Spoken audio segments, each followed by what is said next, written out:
Okay, we're back, I think.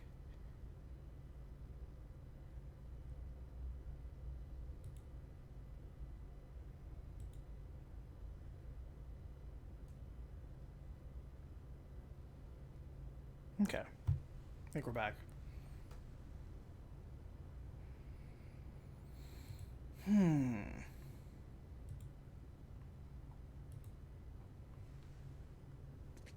Okay.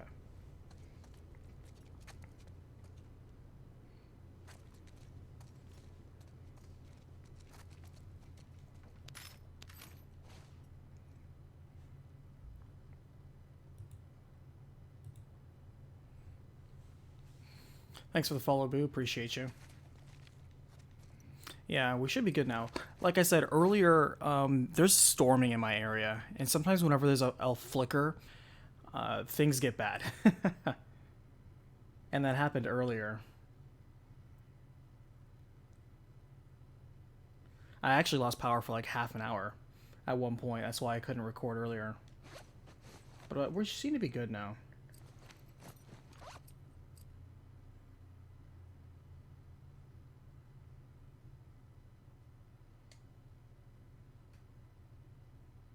Do I upgrade my machete right now? I probably should. Lord knows we're gonna need it.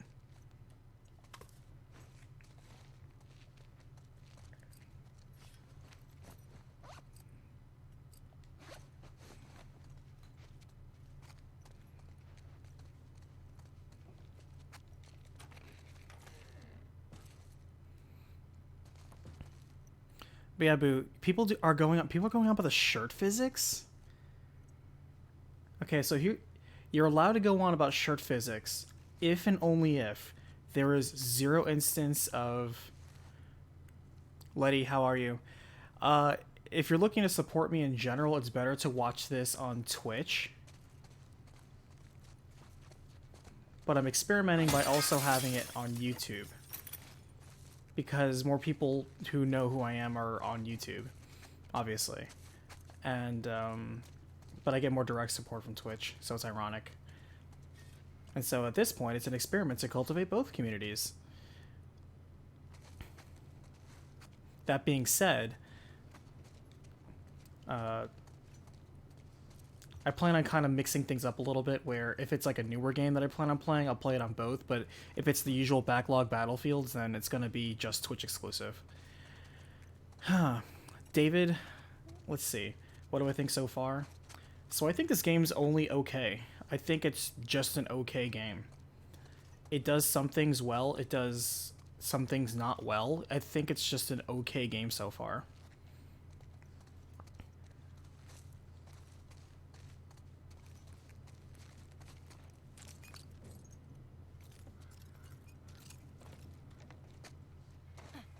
Okay, progress.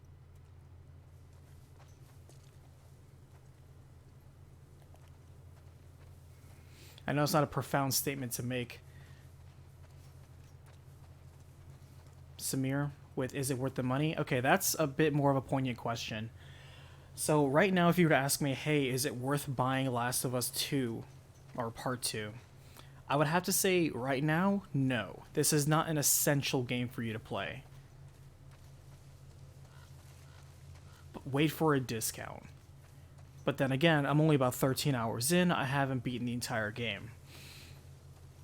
I don't know if in the last half is going to be something amazing that's like, you know what, it was a slow burn, but man, once you reach XYZ point, man, it's so good after that. It's just it took a while to get there, but once it hit that point, it's so good. Maybe that happens. We don't know.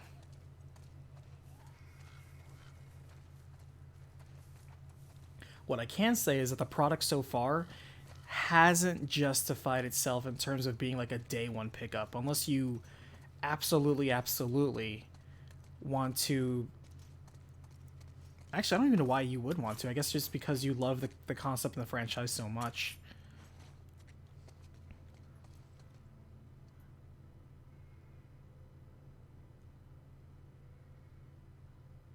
Yeah, Boo, I'm aware of that. You're not allowed to sub to both. YouTube especially doesn't like that. That's the reason why the streams that I do on YouTube are not kept on my main channel. They're dumped to a side channel.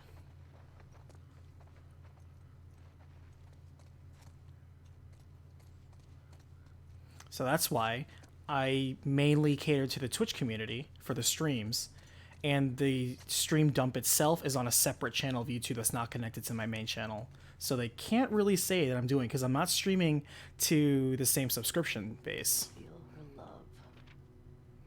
That's a very flimsy loophole that probably wouldn't hold up in court, but at the same time, it hasn't gotten me in trouble just yet, so we'll see. Worst case scenario, they can my entire channel, but whatever, it's being mirrored on the other side anyway, so it's all good. Will I play Ghost of Tsushima? Maybe? I'm more interested in it after seeing the gameplay preview of it, where it looks a little bit more like an Assassin's Creed. Like an open world Assassin's Creed in feudal era Japan that we've kind of always been asking for. But I don't know if I'm all in on it just yet, where I want to get it day one. It hasn't sold me yet on that degree. Like, this looks like a fun game, but a fun game, you could just wait to buy it on sale. When you don't have to rush out and I have to buy it. Like Cyberpunk 2077, have to buy that. I've known that. It's like, I'm gonna buy that game day one and play the hell out of it. I know that. Final Fantasy VII Remake, day one purchase, 100%. Last of Us, I had business reasons for doing this. Hey, look, it's those ropes. It's the rope that has physics.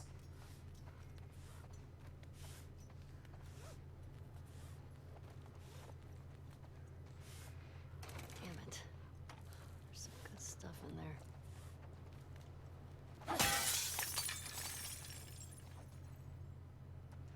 Am I gonna have to swing across?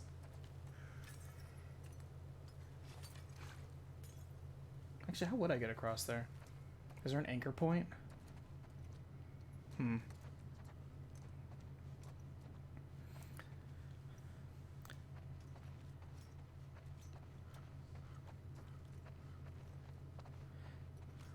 me, the pacing of the first one was a little bit better. You didn't have such long stretches of... Gosh, I don't know, like... Long stretches? I don't want to say nothing, because we technically have been doing something. But the story points, the plot itself has not been progressing. And I'll tell you what the difference is. Plot doesn't mean you're just doing something. Well, actually, technically does. But why we're doing it has not been progressing at all.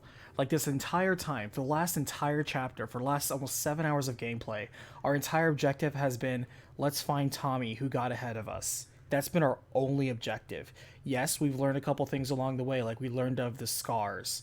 We've encountered, of course, Jesse out in the wild, who decided to join us for some merry reason. And... yeah.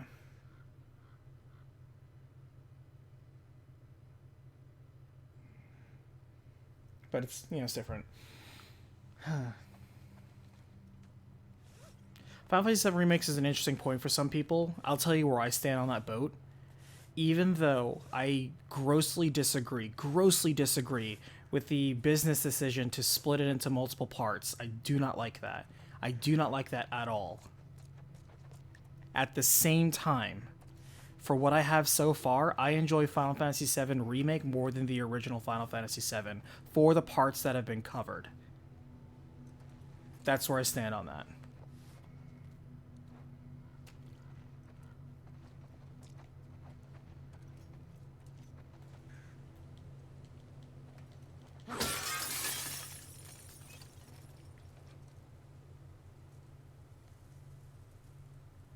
So is there a way to, like, is there a way to hook that and swing, I wonder?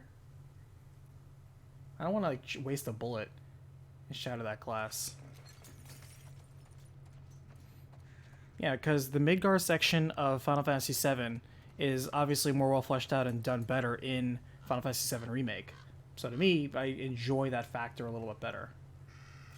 Now, as for the entire product, we don't know. We may not know for who knows how many years.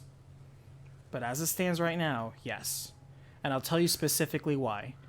I do enjoy the combat system better in this one. I enjoy the balance of the materia system better than the other one. I actually always thought the materia system was very bloated and poorly balanced in the original, not to mention overly grindy. And all of those concerns I had were addressed in the new one. I also enjoy the greater emphasis on character development and interpersonal relations. All those were done significantly better. There's a lot of stuff to, criticize, but you already heard that in my review.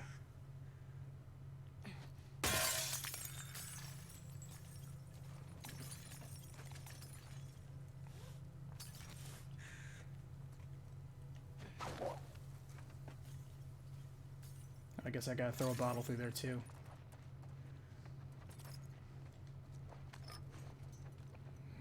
Babu, I guess...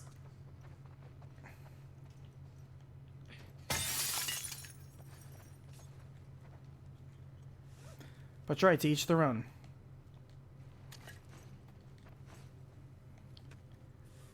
I didn't expect they were going to do weird, plot ghosts. That was certainly weird. Can't say I necessarily love that part, but, it is what it is.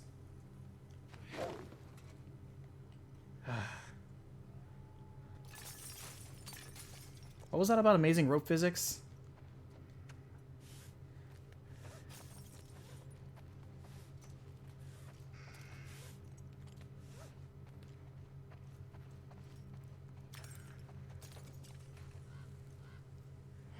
Well, Jeff, you're not wrong in liking what you want to like. There's nothing wrong with that. Absolutely nothing wrong. Everybody, look at these amazing rope physics. We have nothing blocking this rope from hitting that thing, but it just stops and falls off.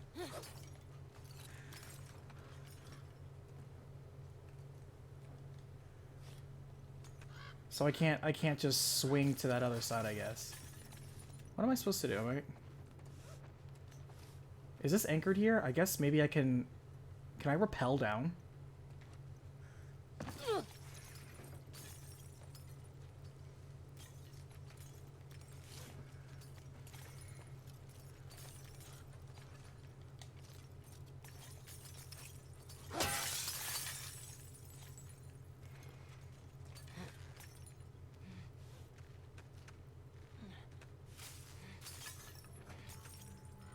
Yeah, can I, like, move side to side? Can I move side to side? How... Dude, I tell you what. If this was like Tomb Raider or something, I could take this rope and just kind of run back and forth and, like, leap over there. And I know Ellie could do it too. Ugh.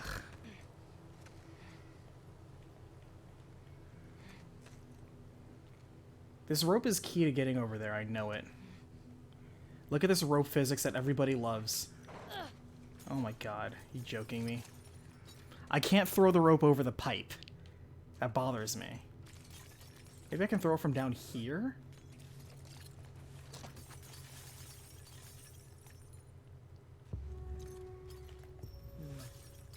We're all way over there. Yeah, that's what I'm trying to do. Looks promising.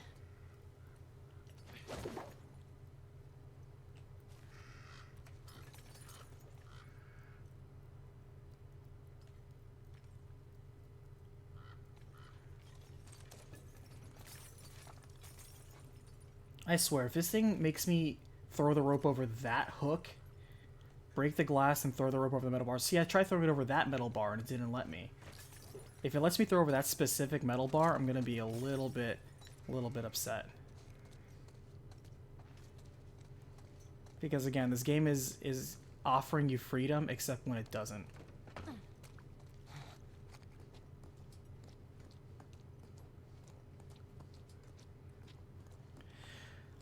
But yeah, Boo, I think it's interesting that they don't want you playing as Joel in this game. Probably, you probably don't ever get a chance to play as Joel in this game. Because he's not meant to be a interactive character. He's meant to purely be...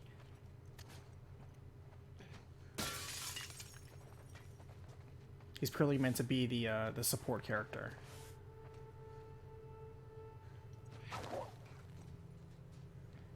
Okay, yeah, see? So it won't let me throw over this hook, but it lets me throw over that hook. Amazing. I'm not giving this game a point for that. That's shenanigans. I should have been able to use my own ingenuity to solve this, and it didn't let me.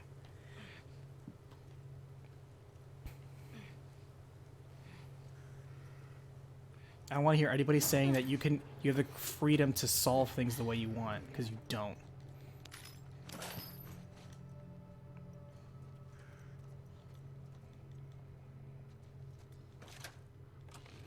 If this was Breath of the Wild, I could have climbed that.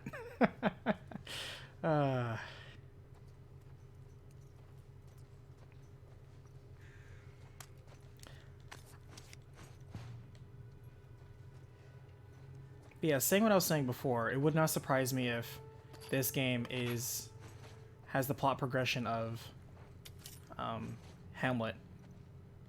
And because of that, if everybody dies in horrible ways due to the struggle of revenge between Abby and Ellie, then that's exactly how Hamlet ends. And I will not be shocked or surprised because I'm like, oh cool, it's an Elizabethan tragedy.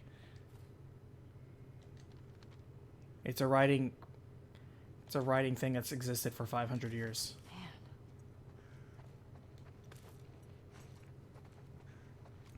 Not trying to be like an elitist literature snob, because I'm not. I never really was the biggest fan of most literature class. But even I can recognize a spade for a spade.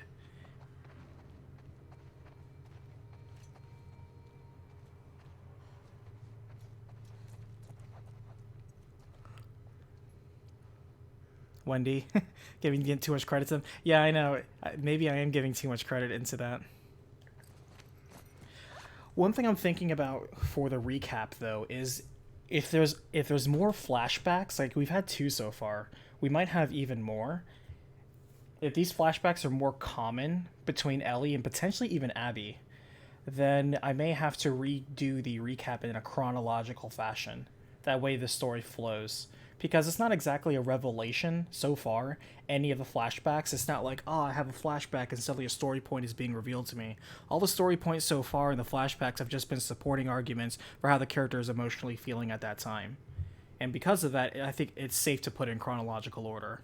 The only time I think it's not okay to put a flashback back in chronological order is when the flashback is the actual key point. It's some sort of epiphany. That's why, for any of you who are familiar with the games that you've played and you see a recap for and you notice that I put a flashback or a in media res sequence back in chronological order, it's to basically make the story flow better for somebody who's not familiar with that. I think it's very poor when you're storytelling or recapping a story to stop the story and then in this flashback, blah, blah, blah, blah, blah. When it happens is when it's a point of epiphany, such as, recent example, Final Fantasy 15. I took all the sequences that happened, put them in chronological sequence, except for Arden's story. Arden's story had to be a flashback after the point that he's done doing his role, because at that point, it becomes revealed, it's a revelation of his motivations leading up to that point. It had to be at that point of the story. And don't worry, Wendy, about spoiling. I mean, we're here to play the entire game. I'm here to recap it and tell everybody everything that happened, so not worried about it. I guess that's it for this area. There we go. Is there nothing else here? This game to me is suffering the same problems that I had with the environments in Batman Arkham Asylum versus Batman Arkham City. A lot of people love Batman Arkham City because, oh, it was a big wide area, you get to glide, it's so huge, blah, blah, blah. Well, here's the problem I have with Batman Arkham City versus Batman Arkham Asylum. Personally, I prefer Arkham Asylum, although City did better boss battles. I'm not going to take that away. Overall, with the exception of the boss battles, Asylum was the stronger game because you got to be more intimately familiar with the island as you had to revisit areas. You got to go through a lot of the smaller rooms, become more intimately familiar with the map and the setting and the environments that you were in. It was a lot more focused. It was a lot more intimate. A little bit more claustrophobic, you could say. As opposed to Batman Arkham City, where it just took the same exact storytelling format, but stretched it across a bigger, more empty city. So you didn't really make a city because it was the same level of interactivity. You can't go in any building you want to. You can't do anything in a city except collect collectibles, beat up thugs who, by the way, are the same thugs that respawn every single time. And you can only go inside the certain buildings as the story mission selectively allows you to. You really don't have freedom. So what was the point of it making a big area? It's not a sandbox. You can't do whatever you want. All you did was just make it longer to get from point A to point B while creating this illusion of openness.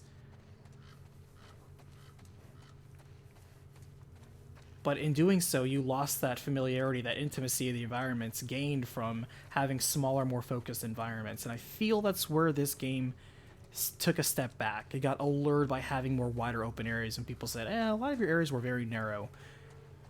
It was a little too on the nose of linearity. Yes, but that focus helped it. That focus helped its focus of its story and its characters. Hey, Jtron. Yes, this is nice grass. One should note this grass. This is, in fact, nice grass.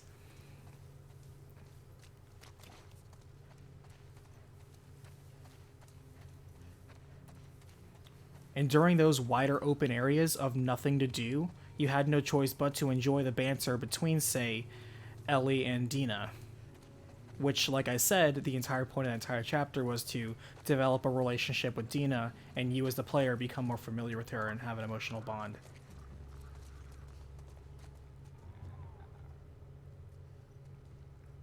I wonder if I were to just try to lure all these folks out into the open, and then run up that building and shoot at them, because they can't climb ladders. Would the game let me, do you think? Or would they give up and how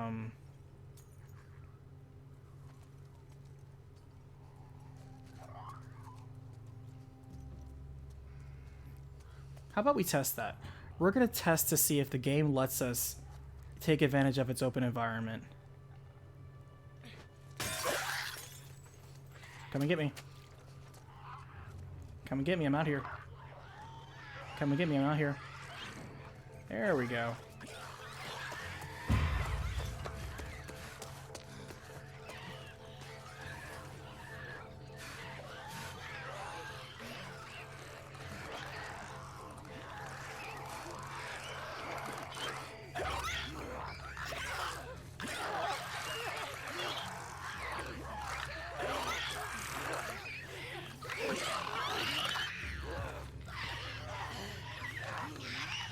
Come on, swing better.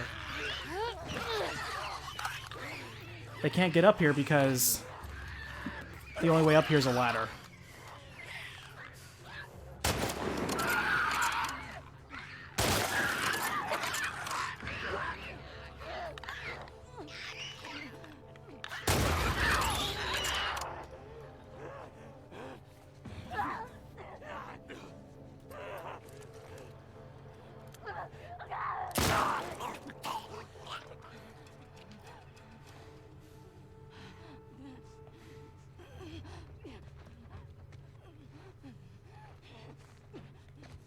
Come on, climb the van. You know you want to climb the van. You know what you're doing?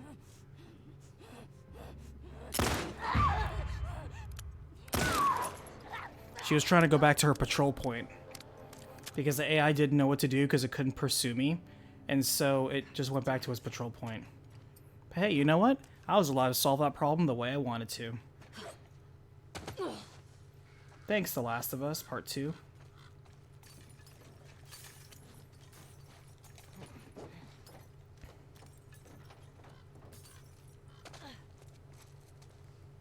Engagement.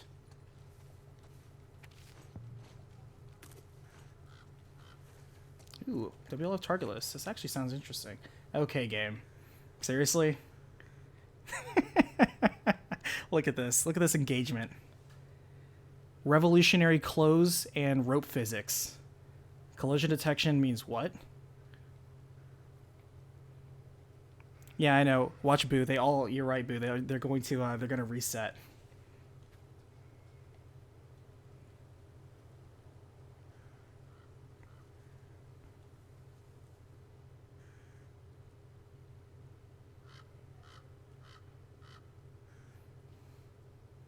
Valentine, how are you? Thanks for joining the Twitch chat. Yeah, I know. People are going to be like, why are you pointing out these bad things? Because that's what I experienced with your engagement. I just picked up a note. You can't tell me I picked up the note wrong. I just picked up a note. It's your fault it has my note clipping through. Oh my goodness. Anyway, do we recognize any... This is from Isaac. Do we recognize any of these people? Deserters, huh?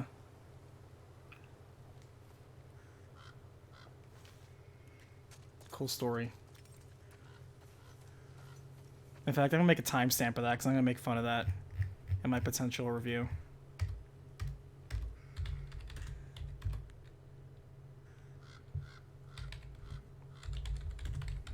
I'm going to call it the paperclip.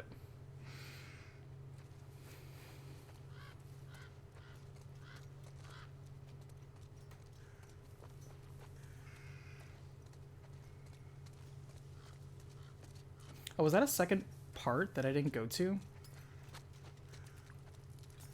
Or was that part of the same room?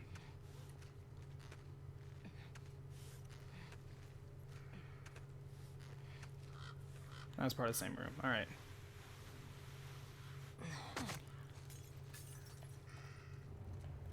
All right. But hey, I will say this though. More often than not, the game doesn't allow you to take advantage of the environment so much as the environment is more to the advantage of the enemy. But right there, we were able to take advantage of the environment and use it against the enemy instead of the other way. Granted, the AI for the infected is way dumber than even the human AI, which isn't exactly great. But either way, we got it. Now let's see what we got.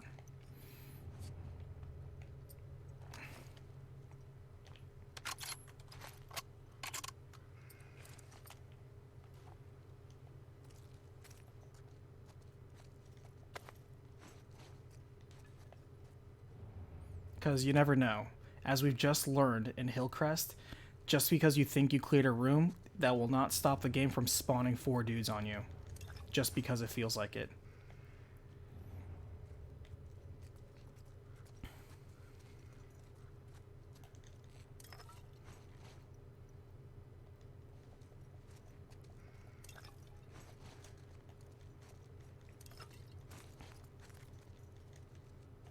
I do feel though that Neil Druckmann probably is getting an unnecessary amount of flack.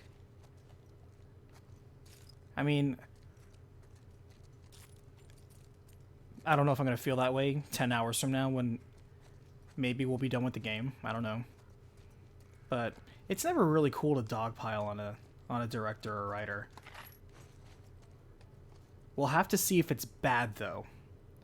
Jtron, Neil Druckmann is the director/writer of this game. And the last one. So,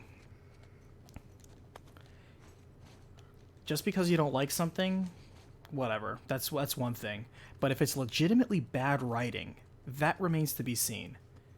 Because here's what bad writing isn't. Bad writing isn't a logical set of conclusions happen. You know, if it follows in a logical way and there really aren't that many plot holes, then it's fine in terms of writing. If the characters act in plausible manners and these are the consequences for actions that they make, it may not work out. It sucks, but that happens.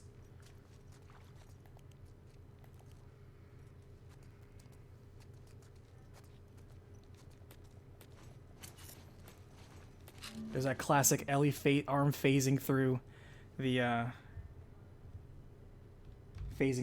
environment clipping. I love how like nobody talks about that. The fact that when you're crouched, like your arm just grabs through counters.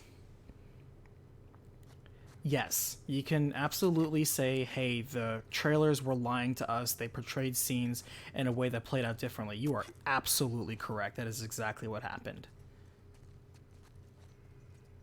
And then I guess you could just say, so what? Your expectations were built up. And if your expectations were built up, but then let down, can you really blame the director/writer for that? Because you're the one that allowed yourself to be hyped up. You're the one that set yourself up for disappointment. Maybe you should have been on media blackout. Maybe you shouldn't have paid so much to what everyone else was saying about it.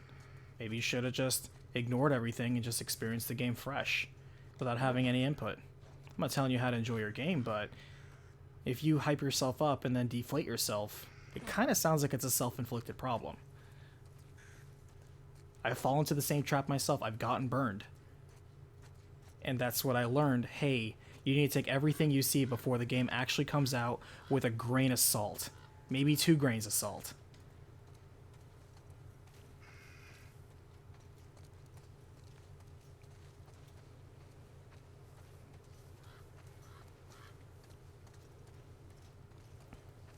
Yeah. The difference, though, with No Man's Sky, No Man's Lie, as you could say, the problem with that is that, if I'm not mistaken, that was crowdsourced. So you are actually literally lying to people and taking money from them. That's a little different from this, where yes, the marketing is lying, but the marketing is also not telling you, hey, I want your money just to make this game to begin with. He didn't get crowdsourcing to make the game and then sell you the game. Unless I'm mistaken. And in No Man's Sky, you still had to buy the game even if you crowdsourced it at a certain level. I don't know. I didn't support it. I don't feed into that hype.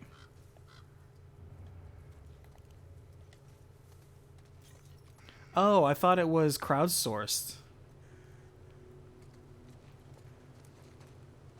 I thought it was crowdsourced. My mistake. Scratch that then. I retract my argument.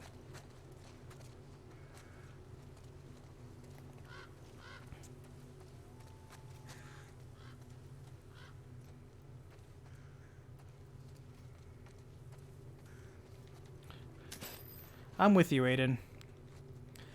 You know, if like your favorite writer is making a new book and you're like, oh dude, this is so hype, I love this writer, and the next book they write is kind of a stinker, yeah, you're gonna be upset. You're gonna be like, what the hell? Did they peak? Are they a washout now? I kind of feel that every writer slash director faces that, where their name no longer, like, nobody gets a perfect record. One of those live long enough to become the villain or die a hero kind of things. I know that's a trope meme at that point, but at the same time, that's pretty true.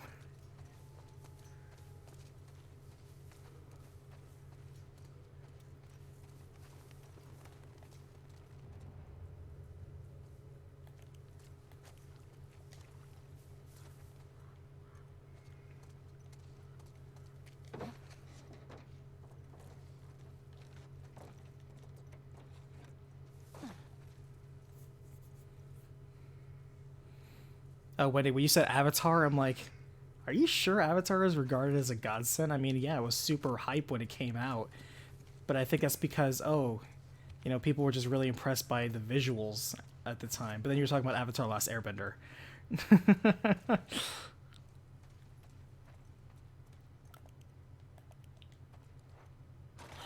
Denied.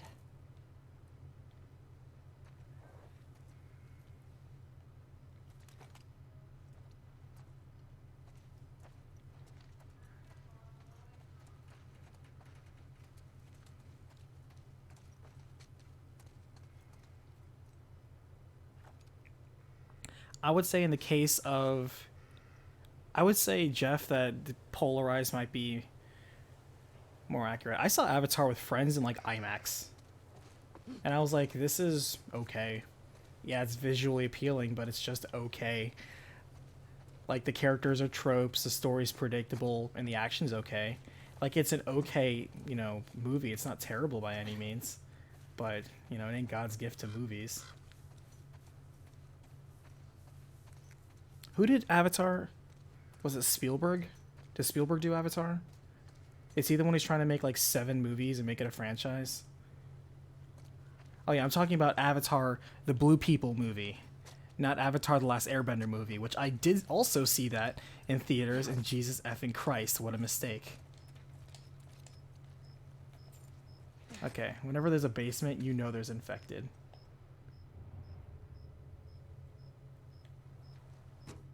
Let's see what they got in here.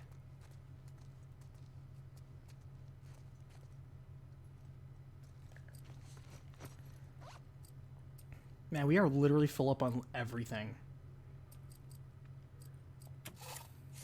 Make some trap mines, because those are always cool. I guess we can top off with the first aid kit.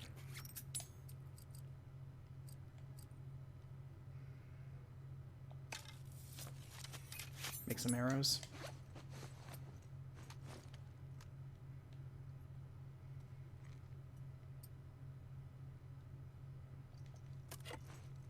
James Cameron, thank you, James Cameron. Yeah, I wasn't gonna make like 5, 6 movies, make a franchise out of it. And does the name James Cameron really hold up? I mean, does it really hold up?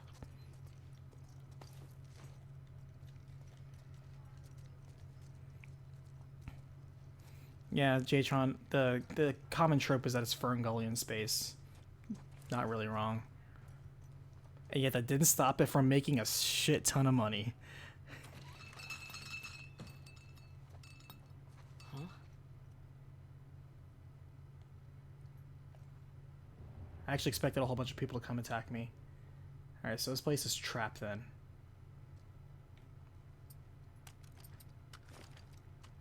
Probably should bust out the shotgun just to be safe.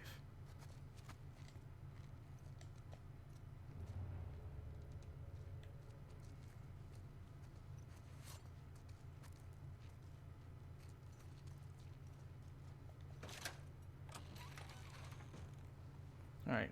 First things first, whenever you're in a bad situation, plan an exit strategy.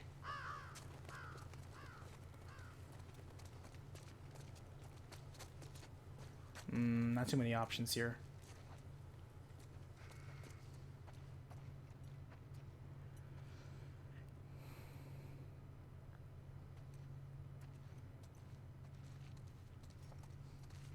I don't know if I would give Cameron that much credit for saying that Avatar was practice for Alita.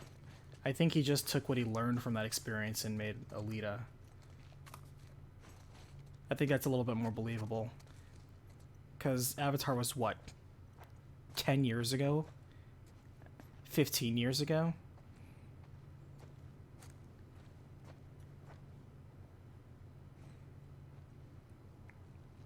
Is it going to be called Avatar Part 2? Revengeance? What they're going to do is they're going to kill Jake Sully in the very beginning, and then you're going to have a story about what's-his-face that he loved going on a revenge quest while the other person, because Jake Sully killed a mercenary, and that was his dad. He's going to have a revenge story, and it's going to alternate between views of both of them. And they come head-to-head. I already spoiled the movie for you, sorry. I haven't seen Alita, actually. I think I saw the anime years ago, and I never actually watched Alita. I heard it was okay, though.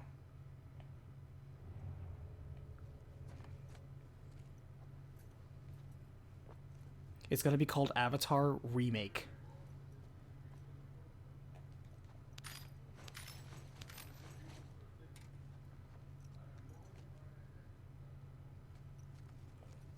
The fact that it's this quiet is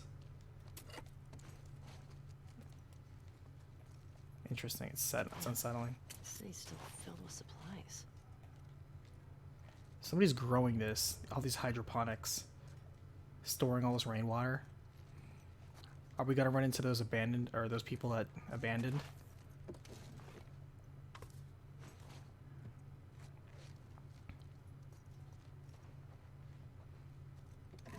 Is Alita on any streaming service right now? What streaming service? It's got to be with a streaming service, let's be real. But who has Alita?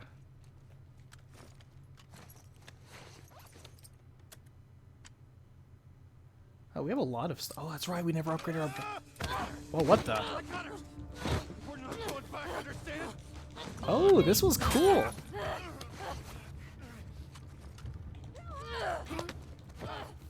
Oh. I mean, Jesus Christ!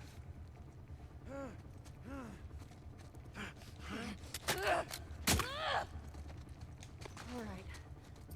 Go to hell! We're not going back! That was actually good. They got me on that one. That was good. You know, you get +1 in my book for that. You get +1 in my book.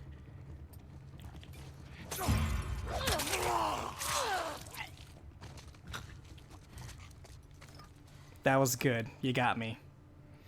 Jesus. What the fuck, people? Because I was literally like, oh, that was good. See? That's what I want. I want to be surprised and delighted. To interrupt me during a crafting sequence, that was good. That was a good one. See, more of that, please. More of that. I don't want it to happen every single time, where it's like, oh no, every single crafting bench I could just be interrupted. But have surprises like that, where it subverts my expectation in a creative way. That's good. That right there is good. I like that. That's a good part. It doesn't raise the entire quality of the game, but that was good. I want more of that.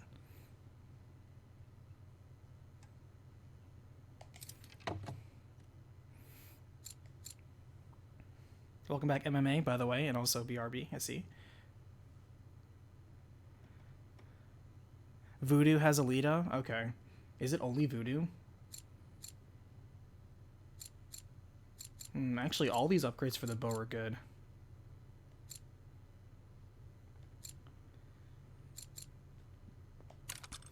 I think we have enough to do all of them, actually.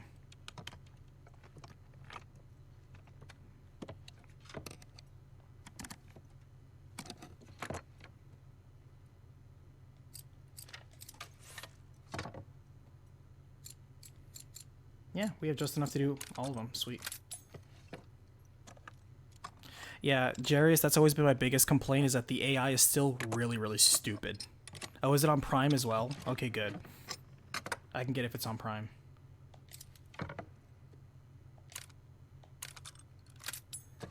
But, yeah. AI is otherwise really, really stupid. But when they do surprises like that catch you off guard in plausible ways, that's cool. Because I'm like, I know it's like, this is too quiet. This is too quiet. There's clearly people here. And the fact that they jump you when you let your guard down, granted, you're forced to let your guard down, but that's a good in-context, in-universe way of surprising the player. That was cool. See, there are flashes of brilliance every now and then. That does not make this 10 out of 10, by the way.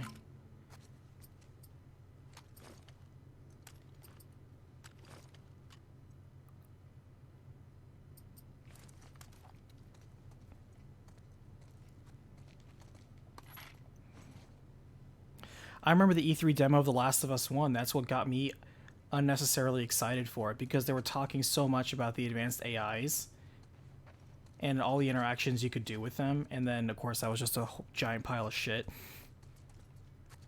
So yes, I did watch those early E3 ones and got subsequently annoyed by how it was all false advertising. That's why when people are talking about how they doctored the trailers and the gameplay of Last of Us Part 2, yeah, that doesn't surprise me, because they did it before. They literally did it for the first game. But because everybody, you know, because people forgave the first game because they liked it, is the reason why it's not as brought up. Alright, so this is the group that abandoned. I thought I was a wolf.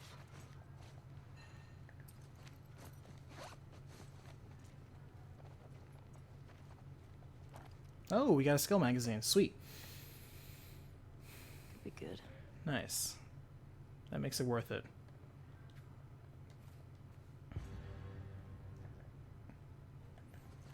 If we can improve our... Oh, I guess it's our last one. We got all the crafting things. Craft explosive arrows. I kind of don't want to, but I do want improved remote traps. Because remote traps are very good. Molotovs are good too. Like, I don't care about the explosive arrows, but I care about these three things.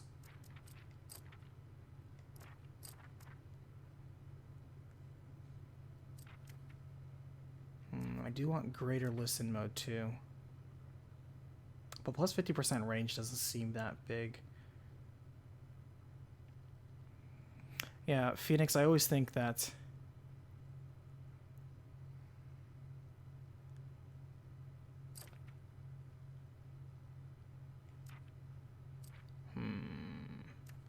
I can get both of these at least. It's cheap. There we go.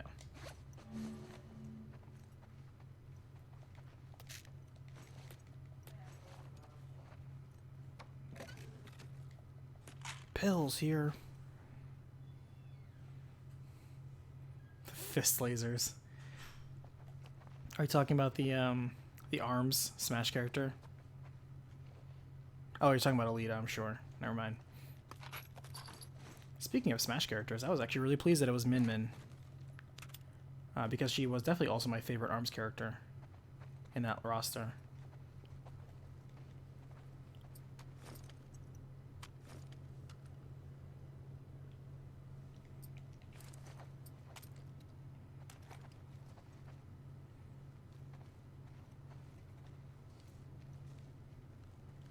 Gotta be more careful. Oh, original Last of Us fist lasers, got it.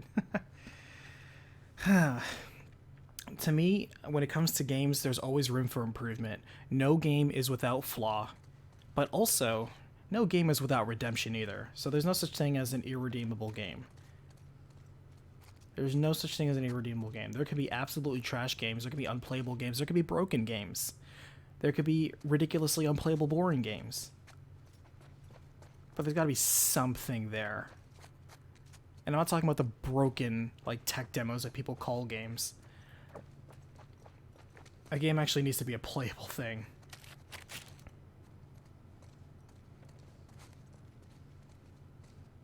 Not the garbage that, like, glitters the shovelware of Steam, for example. Not that garbage.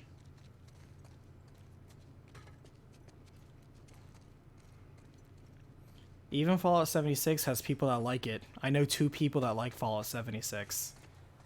I told them. Let me tell you about Fallout 76. I knew Fallout 76 was going to burn because I played Elder Scrolls Online back in beta, and I'm like, this is not a good game. And then a couple years later, when Fallout 76 was being advertised, I'm like, guys, I've seen this exact pitch before. I've seen this exact gameplay before. This is Elder Scrolls Online, and I'm telling you, it's gonna be bad. Nah, it's gonna be good. They learned everything. ESO's better now anyway. I'm like, it's playable now, I don't know about better. But yeah, nah, it's gonna be good. Don't worry about it. You're just being negative again. Okay. But let me tell you what. When it's bad, do not think for a second I'm too proud to say I told you so. And when it came out and it was bad, I'm like, hey guys, just to let you know, I told you so. And everyone's like, yeah. And I wasn't trying to be mean. I'm just saying, I've seen these promises before. I've seen this gameplay before. They just reskinned ESO. It's the same terrible game. I'm telling you, I lived it.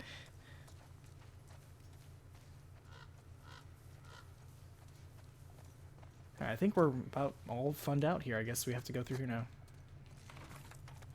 Shit. Need to get in there.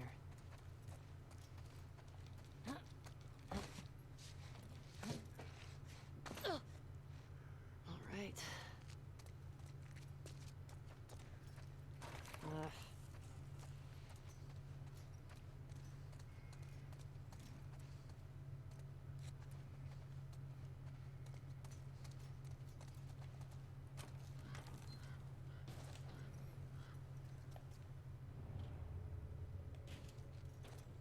I'm getting to the point where I can't even trust our survival sense because, as you know, they can just spawn 4 dudes on us at any time. Did I enjoy Fallout 76? So here's the thing. I got Fallout 76 because I thought I was going to play with a friend, and I never got it. I think I got it when it was like a free promotional thing. Because I didn't pay money for it. I remember that much. I didn't pay money for it. I got it for free. But I have put 0 minutes into it.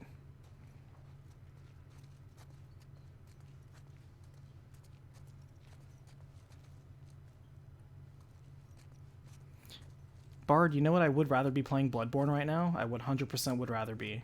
But you know what? We gotta be playing this. Because here's what I have to do for the public, Bard. I have to recap this game. I have to make sure that people know the story and they don't have to spend $60 or 30 hours of their life to do so. I need to I need to spend my time and sacrifice it for the greater good. This is my choice. This is my story.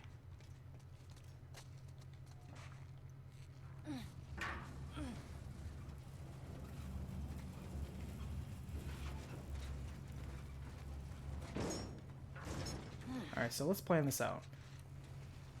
If I get up there, what is my objective? Am I gonna crawl on the vents over there?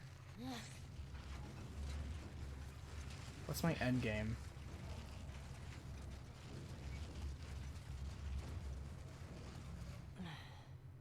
Where am I trying to go?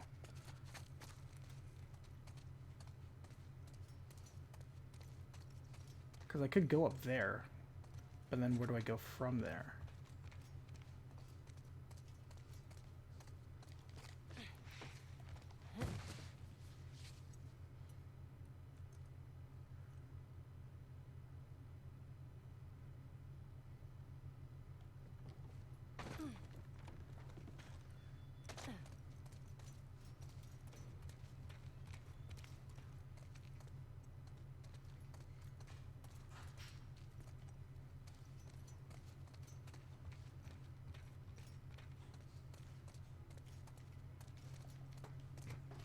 Oh, am I supposed to open this door? Yeah, I was probably supposed to open this door, aren't I?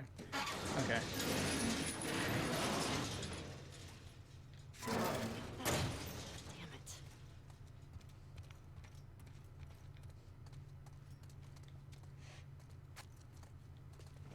For a second, I thought we were supposed to get in past that door, but I see it still wants us to go over to that area.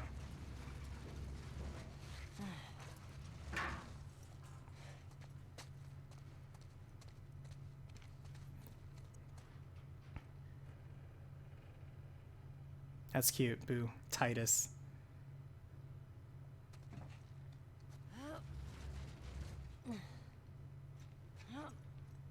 Roll the bin and run and open the door. It'll roll down for you to open the door. Okay.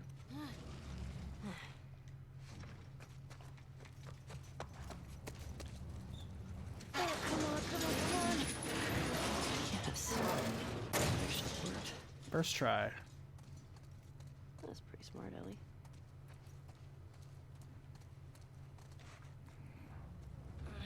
Bard, we're about 14 hours into the game.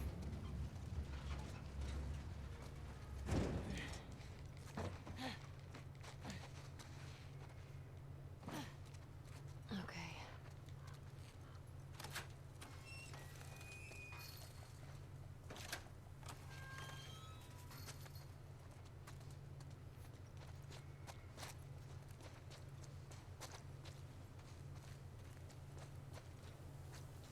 No, this is Seattle Day 2, if I'm not mistaken.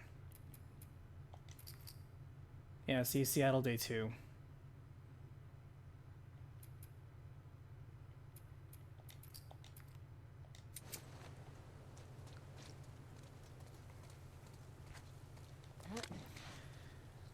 But if you're asking me, like, how far are we into the game in terms of story, I actually don't know, because this game doesn't want to give us much story to work on. Fuck. Thought I'd be closer.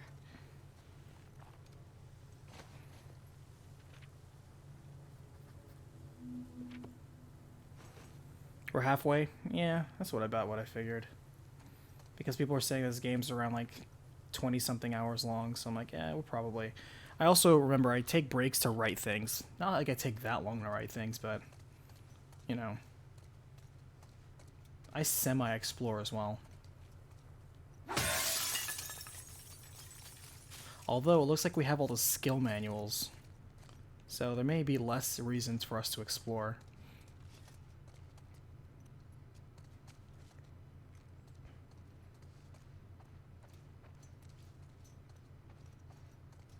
Unless there's an amazing weapon that we haven't found yet.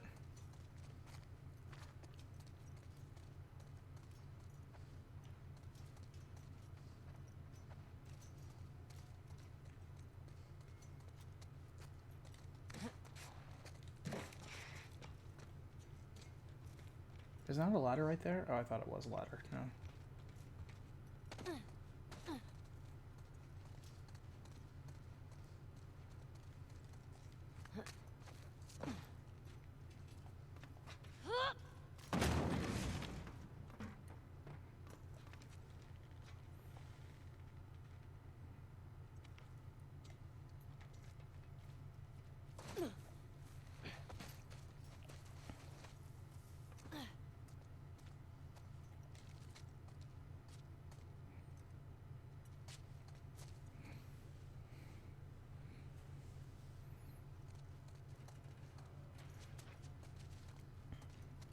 Okay, this is 2013. Why is there a payphone here? Let's be real.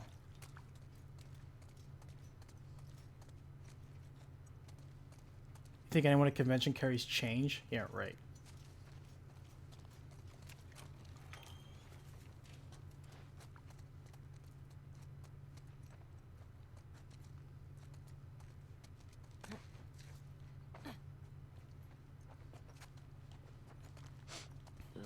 Stinks in here.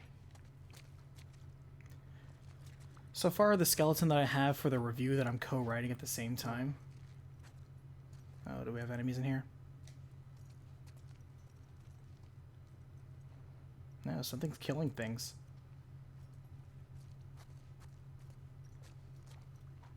Oh, these are all old bodies. Fucking wolf. Serves you right.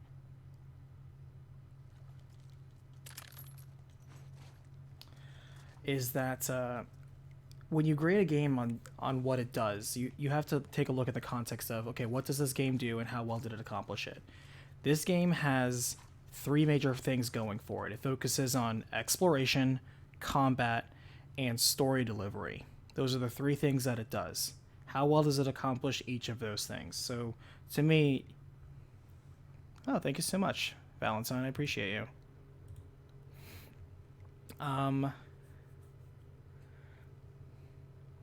You have the combat, which I have notes on.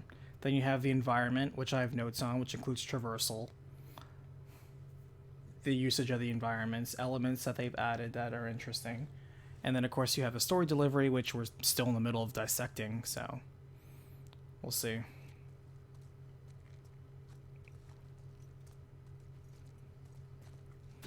Shit. Oh, that was a good way to surprise me. See, I like foreshadowing. Foreshadowing is good. Is good.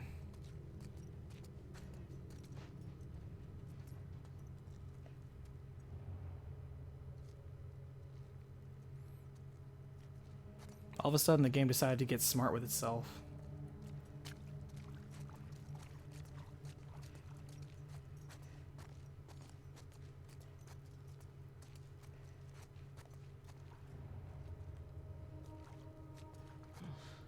Great.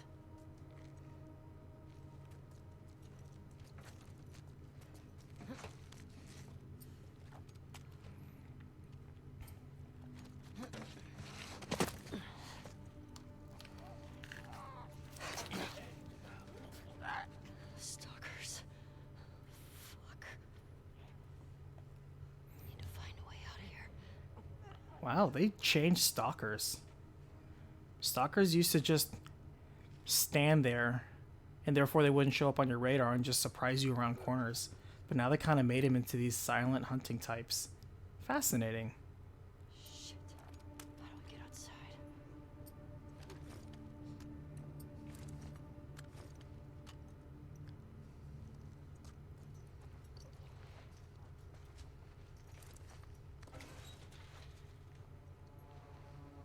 So it looks like they redesigned one of the monster types, even though it's the same monster.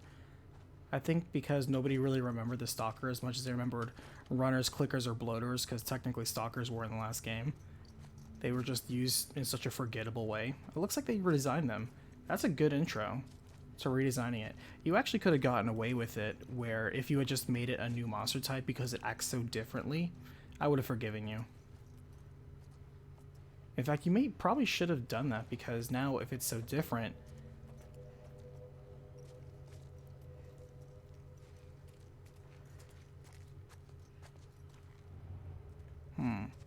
So here's what I wonder. If I throw a bottle out, will it attract any of them?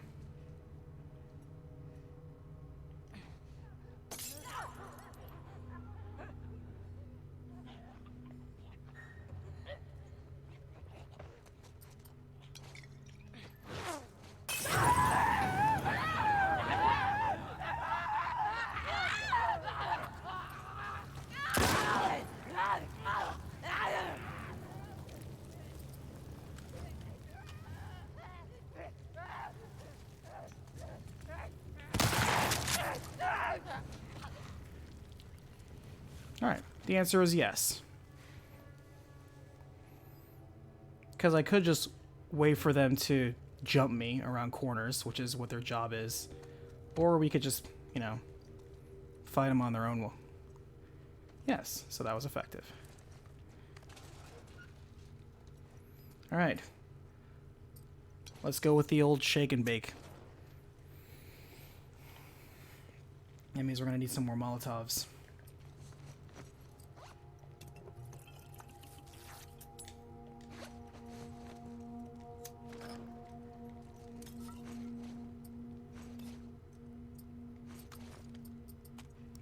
Okay. How is this game? I keep hearing bad reviews about it, Andre. I don't know. In fact, we're in the middle of reviewing it ourselves, so that way you can learn the exact way I am. Progressively. But we do so objectively. We do so with little to no emotion attached. Because we're going to think about this critically. That's how I view things. I view things critically. If emotion is to be conveyed, it needs to hit me emotionally. But for everything else, we look at things as objectively as possible. We simply state what is being presented before us and then evaluate it within context of how well it's actually being accomplished to that effect. For example, in combat, how is AI? Well, I'm able to use the tools given to me to circumnavigate troublesome enemies.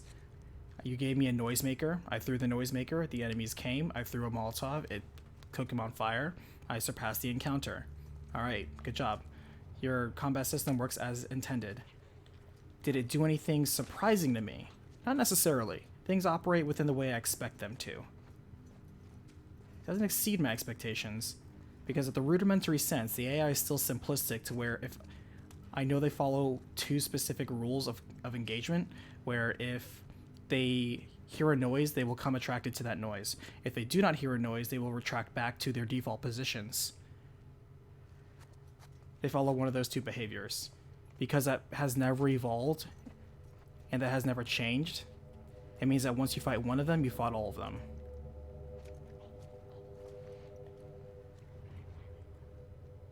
Alright, so we hear there's more of them over there.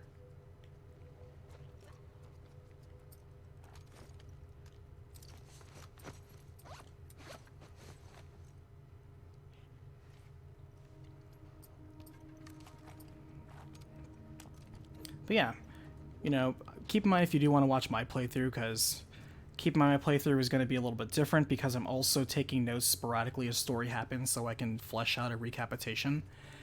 That when I put this out, I'm going to put out the review alongside the recapitation at the same time. I'm going to tell people, hey, from a critical standpoint, here's my perspective on the story. Now, if you actually want to know the story in its entirety, but you don't want to watch a full playthrough, you don't want to watch 12 hours of cutscenes, here, I gave you a less than 20-minute recap. Please enjoy it. Here's the link. If you like the story, thumbs up. If you don't like the story, thumbs up because I just saved you or somebody else $60.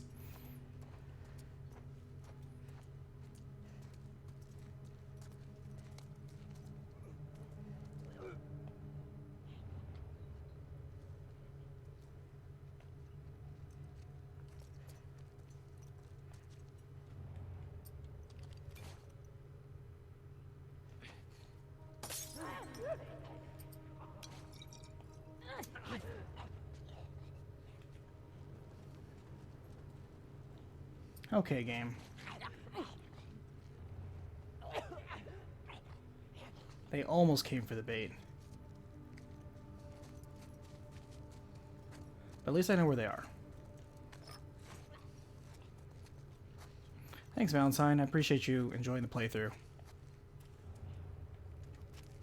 Oh, I see you. Oh, look at them. They're poking around the corners. Aren't they charming?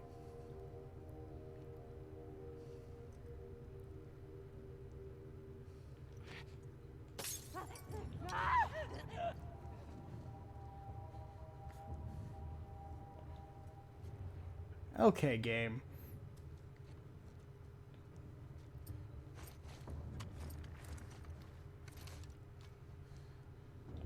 Are you seriously gonna stay? Are both of you gonna stand behind? Okay. That's how we're playing things.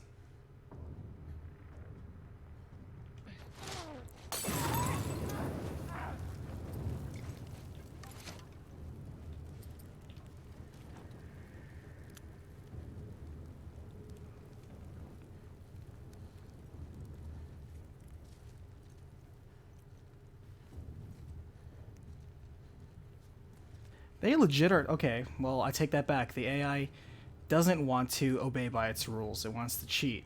So even though it follows sound, the game is like, nope, lol. You can't do that all the time. I know you're there, freaking guy. Look at him. All three of them are there. This one's hiding behind this corner, that one's hiding behind that corner, and that one's hiding behind that corner. Get out. I know you're there too. And you too.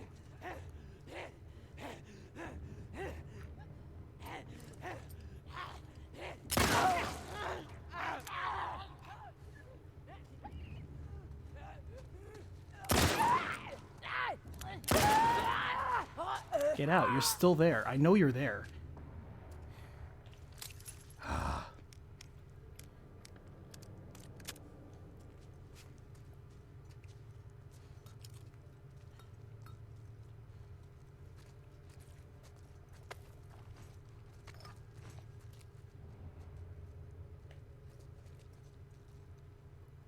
Or did I get him already? Whatever. One of them shimmied. I could have sworn there's one more that shimmied away. I don't think I got all of them. I think there's one more waiting.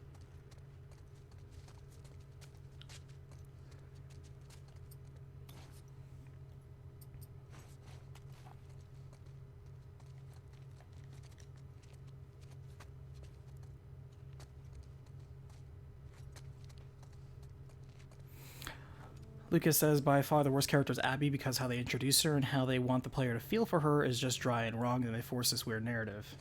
Well, here's what's interesting. We've only played as Abby once, and that's during the tutorial. In which case, all we know is that she was hunting for a dude.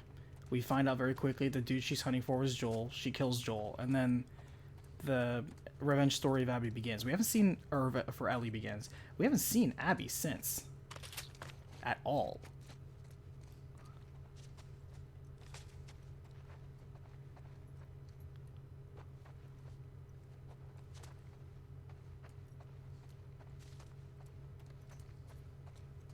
I'll keep my guard up because I think we still missed one person. I think there's one person.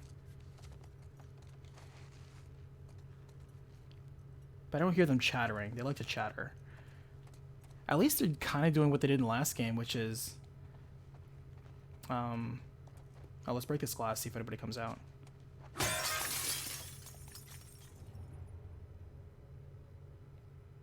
Maybe not. And that is that, gosh, I lost my train of thought. Completely lost my train of thought. Oh, that's right. They're going back to their behavior of just hiding behind corners so they can grab you. Which is their entire existence in the first game.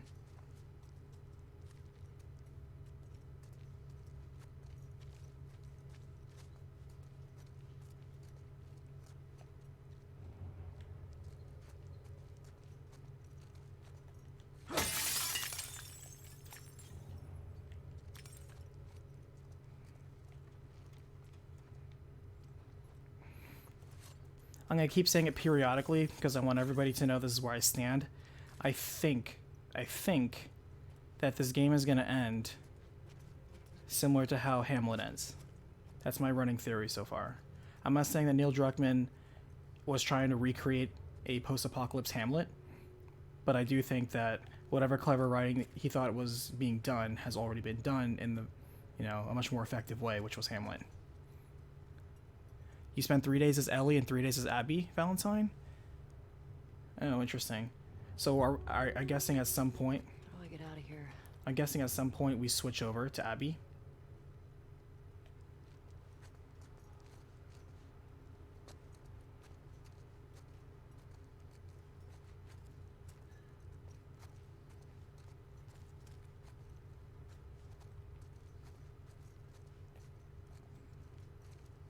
The ending's really not clever. Am I giving it too much credit?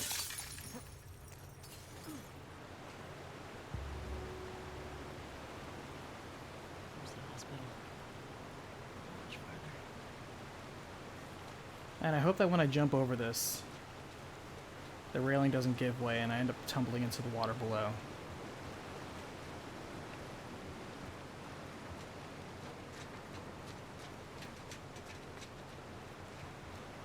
I'll tell you this, if this game was actually written to be a post-apocalypse Macbeth, pretty impressive. Oh, it didn't give way. Felt that.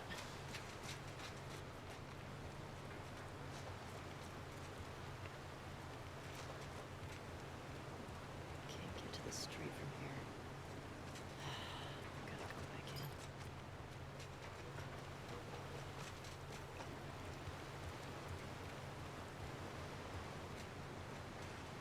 in. Ew, gross.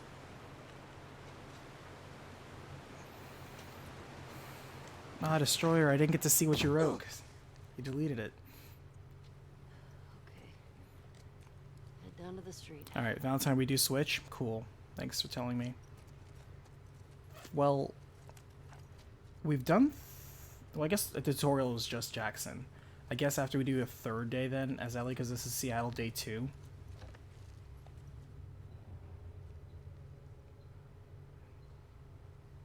Alright, who's this? Are you a stalker?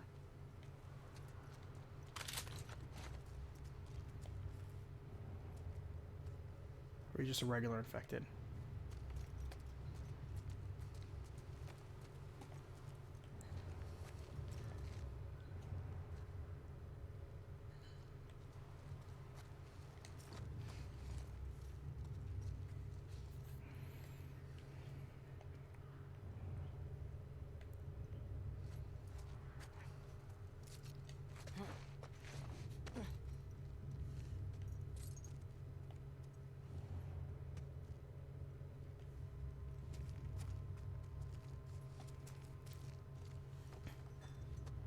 If I didn't know any better, I'd swear the reason why they have so many of these, like, squeeze yourself through parts is for shit like this.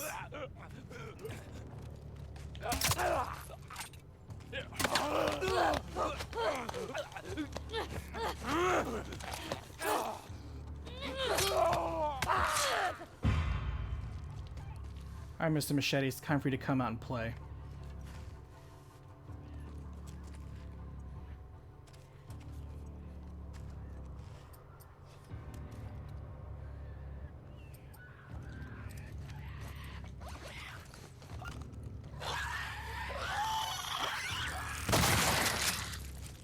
Oops, I didn't mean to click my stick at the same time of doing that.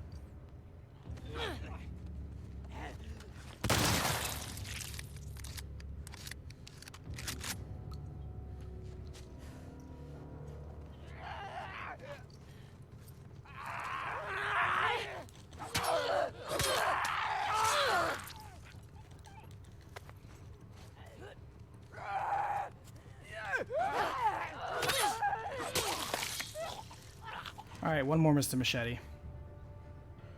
Let's go. No? Okay. Time to go. Alright. Mr. Machete's done his job. He's got one more in him. He's got one more in him. But then we have to part ways for now. Mr. Machete is my spirit animal in this Gotta get game. way out of here. Have a good one, lady. I'm not gonna name the next one Danny. It's a good suggestion, but Mr. Machete's Mr. Machete. The ending is so lackluster they basically throw away Dina's character away completely. What's the point of the character other than to be a love interest for Ellie? Oh, interesting. Let's see the veracity of that. Because they spent almost an entire chapter in Seattle Day 1 trying to flesh out her ideals, her stances, her dreams. And let's see if any of that character build-up actually paid off in any way. It doesn't need to. But it'd certainly be weird if somebody's like, oh man, I really care about starting a veterinary clinic and taking care of animals, and then later like, you know what, I just realized I like killing dogs. It's like, what?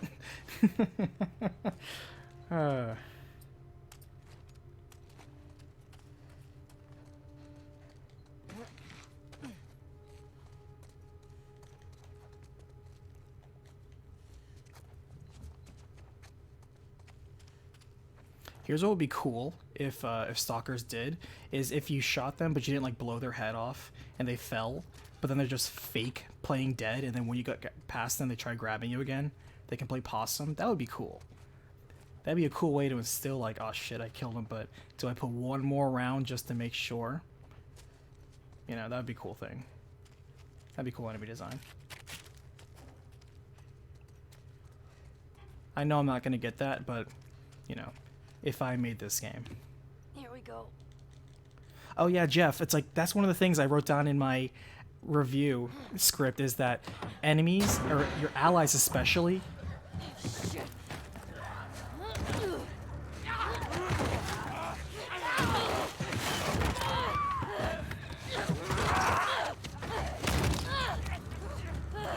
Get off of me!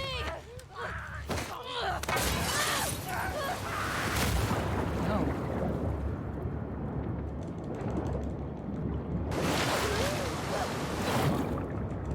Oh, come on. I wanted Mr. Machete to come out one last time, and his final service would be killing that thing and letting us live. But Mr. Machete, I salute your service.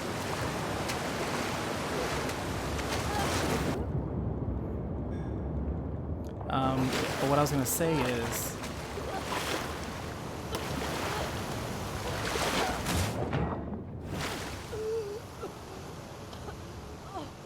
oh yeah, is that your ally AI is literally your canary. If you look at your ally, if you have one, they will literally tell you what's going on. So if they pull out their weapon, that means there's an enemy nearby. You may not be aware of them, but there's an enemy nearby. And if they tell you it's all clear, it's actually all clear. Seattle. The characters, especially your ally AI, are literally psychic.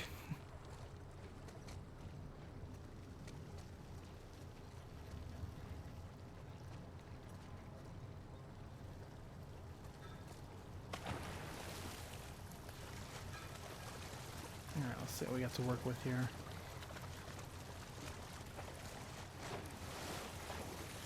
I forgot to note that we can swim now. We've been doing that and I forgot to note it.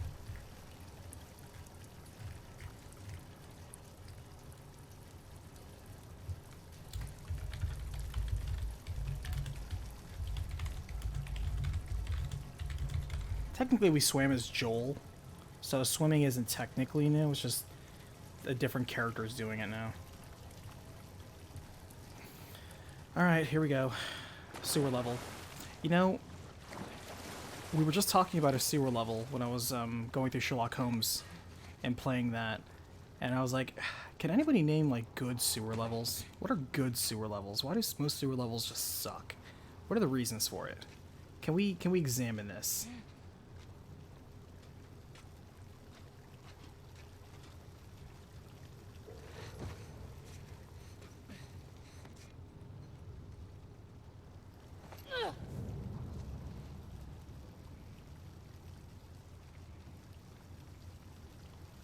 Destroy the allies, headshot enemies every time if they notice. I noticed Jessie would miss very frequently, and if Dina felt like firing, she would fire very well, but there were so many times when like she just wouldn't fire. She would be looking straight at an enemy and just wouldn't do shit.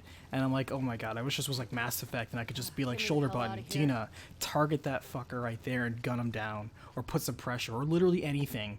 Because the enemy's allowed to communicate with each other, but you're not allowed to communicate with your ally. Engagement. But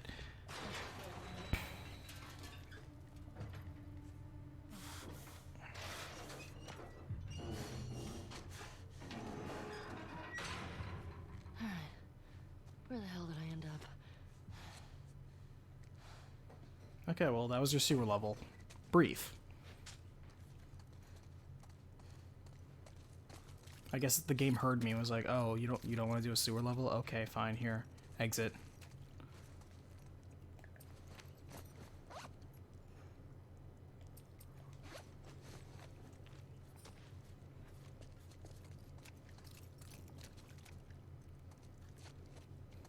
Because you still have to do the heavy lifting, even if you have an ally.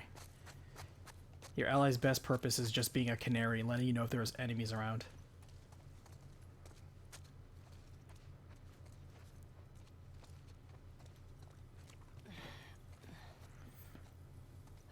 Okay. You are here. And hospital's there. Got through the park. Are we gonna get tree zombies?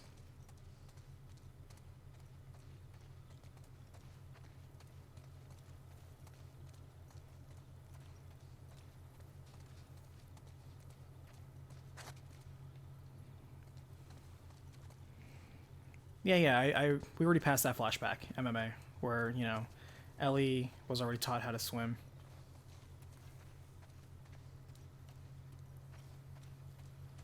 I'm guessing that was the music store part that you were talking about.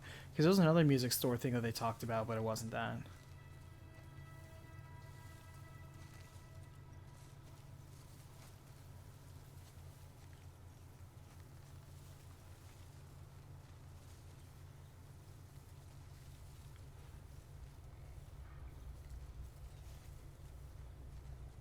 This is interesting, where it's trying to be. If we're just gonna be real about the attention to detail, so they're doing a good part where, like, you know, they're moving the trees and rustling to signify that she's pushing him aside. But if you look very closely, sometimes the branches do bend aside as if she's moving past it. But then if you look closely, like especially to her torso and body, most of the time it's just clipping through her. So it's like hair. Sometimes they have the hair fall on one shoulder, but if you look closely, the hair is designed to bend in certain spots, but the rest of it still clips through. So it's like it's getting there, but not quite there. It's a nice touch, but not 100% realized. I'm not going to wail on any of them, though, because, you know, artists did their job. The artists who worked on this game did their job. We got snipers in the tree now, and they're using bows and arrows.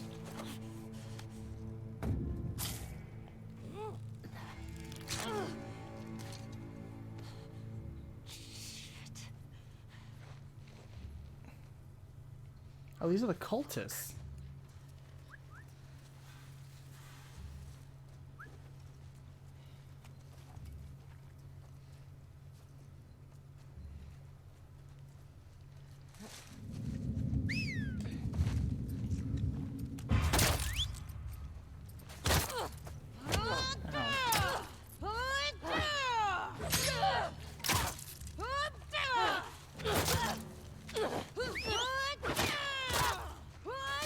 Okay, we're not winning this fight. Because every time I try to dodge, I'm interrupted. That was a bad setup. I can't duel with somebody when I'm getting shot at. Okay.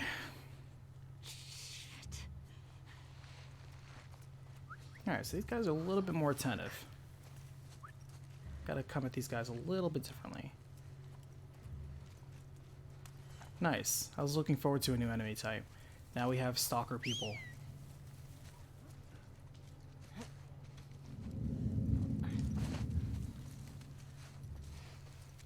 Alright, we got 3, right? Yeah. We got Hatchet Lady, Whistle Man, Gunman.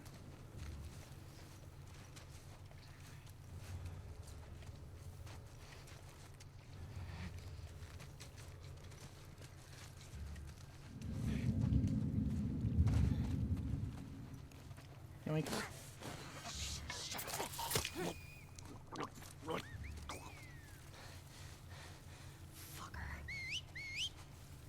They communicate through whistles. Curious. Alarm whistle. I like how that's cute.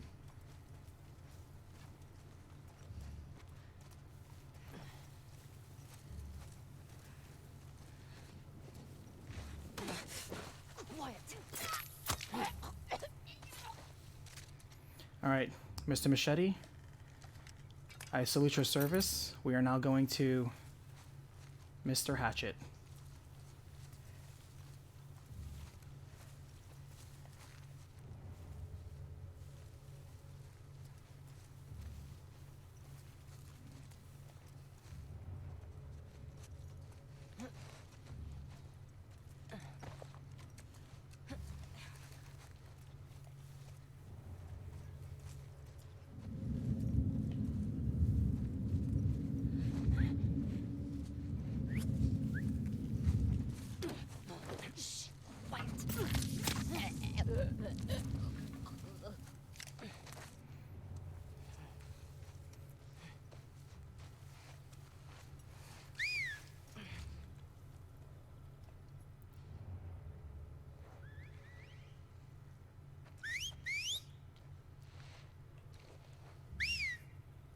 Watch him walk in my direction specifically.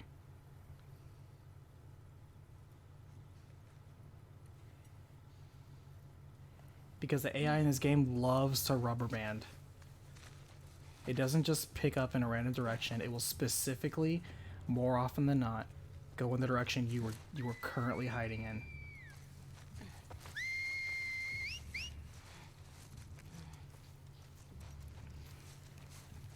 Yeah, we're gonna have to do some crawling here, commando style.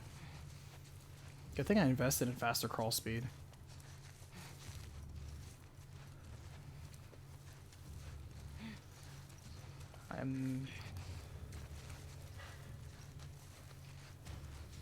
Okay, Ellie, grab him.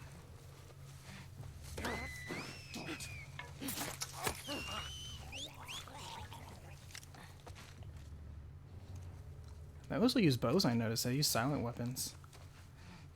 Alright, where's the other person who's whistling? Are they up? Are they down? There they are.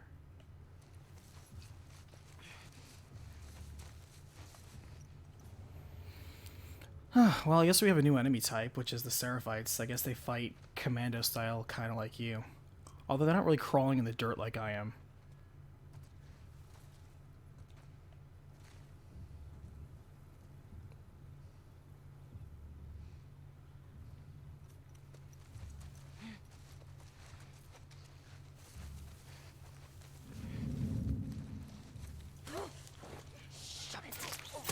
Lane hasn't gotten any more engaging. Hard to say.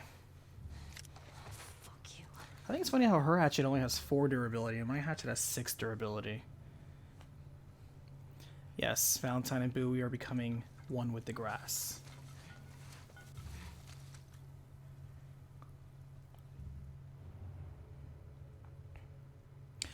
The reason why I feel most people don't talk about the gameplay of the second one is because they, for the same reasons, didn't talk about the gameplay in the first one, which is it's okay. It's not bad, it's also not great. It's not the reason why you're playing this game. Oops.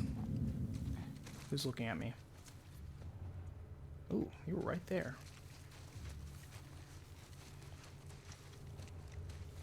These guys have a long line of sight. Which is kind of cool. I'm okay with that.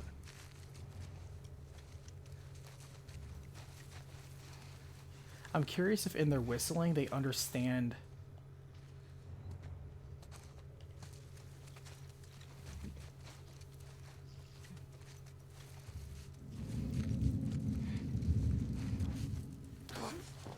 Quiet. If they understand exactly, like, we're looking for like a single girl who's crawling in the grass, like. Curious about that. Jesus. These must be the scars. And that's my cue that there's nobody here. Doesn't matter. Hospital. You better not have strung Nora up.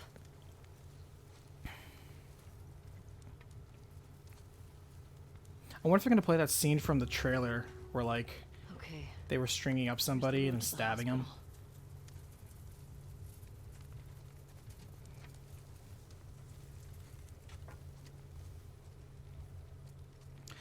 Well, here's the thing. There are different reasons why people get the game. If the game presents us gameplay, you know, and that gameplay could be different ways, we simply have to evaluate how it is. If it presents us as stealth, then we need to evaluate the stealth. If it prevents shooting, we need to evaluate the shooting. If it presents platforming in some sense, or environment traversal, which is more accurate in this case, we need to evaluate that. If the focus is less on that, and that's understandable, if just the core gameplay and the engagement with the environment, which is mostly smashing, collecting, and shooting, isn't the core focus, then in what focus did they have? If it's the story, then sure, we'll evaluate the way the story is delivered. But if you put, you know, if you put fries on my plate, yes, it's not the main dish, but I should criticize you for how good or how bad those fries are.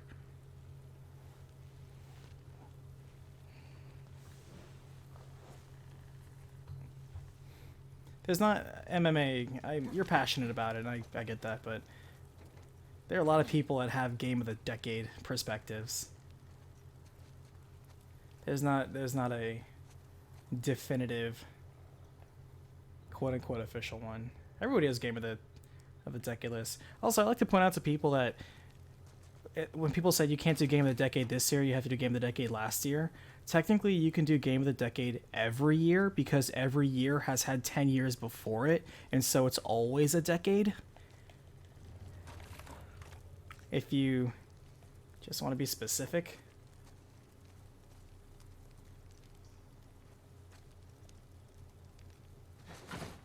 There is no official game of the decade award, MMA. No official one.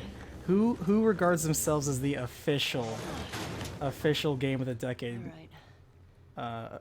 authority? By all means. I can't tell if you're messing with me.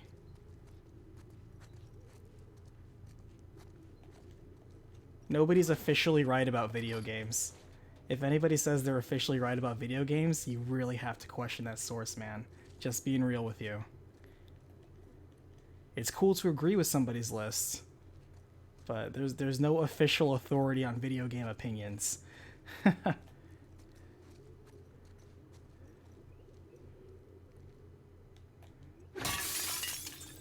Now you can say, hey, official Sony website lists this game as game of the decade, and I believe you. That's cool. But you have to add context. I don't believe I'm the only one here where we're a bit confused when you say that there is an official source for the game of the decade. Because I think everyone here kind of would agree that there somewhat isn't one. It's a bit of a subjective opinion, would you not say? That's what makes these lists so fascinating to discuss, is that everybody has different opinions on it.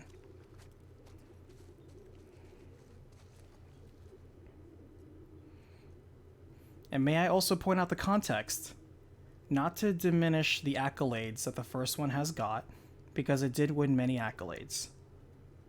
But to say it's everyone's game of the decade, objectively, is very overassumptive. Shall I remind you that how many people purchased PlayStation 4s over the last generation? Isn't it something like 110 million? How many people picked up The Last of Us on PlayStation 4? It's closer to 9 million. So if less than 10% of the total population of a platform even indulges in that game, can you really say it's the majority opinion when the majority did not even bother? That is a fact.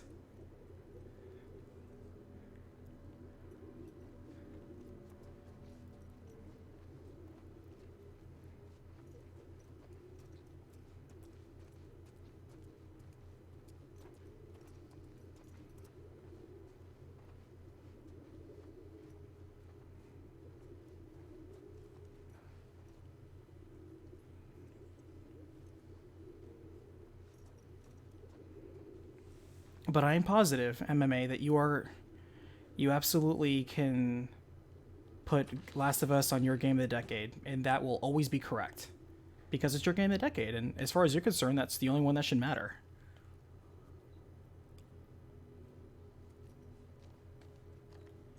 Because let's be real, if I put a top 10 sandwiches ever made list, you know your list is going to be different than my list. It's a subjective opinion. There's so many variables that take place with best sandwich lists. There's so many sandwiches that you may have tried and I've never tried, and vice versa.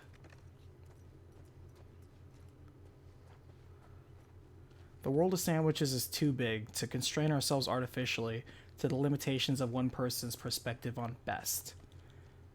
And I believe that metaphor and analogy corresponds to games, movies, music, and any form of consumable media.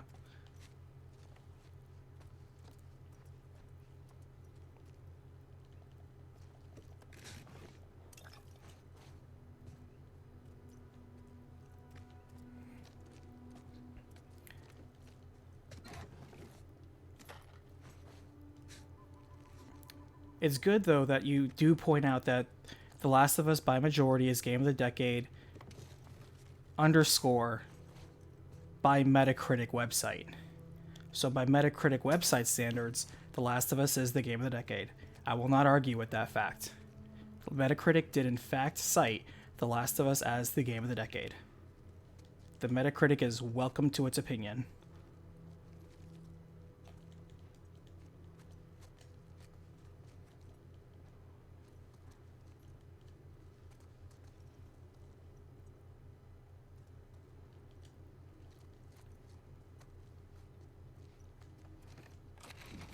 But I'm not interested in what the Metacritic says, what its game of the decade is, MMA. MMA, I'm interested in what you think the game of the decade is.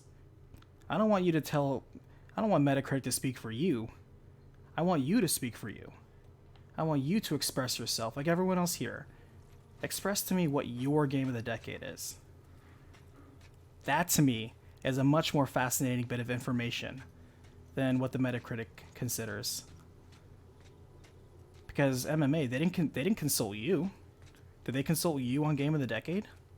How can they say it's all encompassing? How can they say it's reflective of the majority when they didn't ask you your opinion? The majority are the people who played the game. The majority are not the people who reviewed the game and had them posted on official sites recognized by Metacritic.com. That's not the majority. The majority is you and me.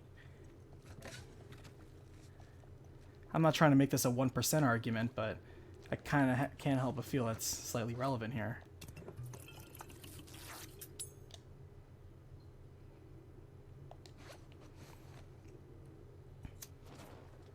So MMA in your book on the MMA list, best game of the decade, it is a tie between Last of Us 1 and 2. There you go. Good on ya.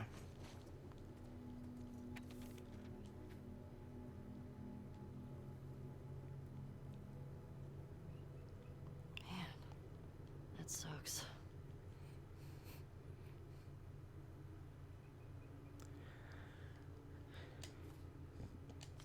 But please understand that if someone has a separate list and that's their favorite game of the decade, then I do hope that you do appreciate and can celebrate it just as much as they can appreciate and celebrate your perspective as well.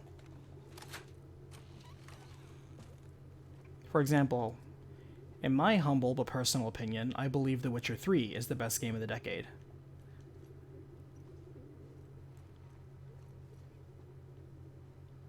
But I neither care nor seek approval of any Metacritic website for that personal disposition.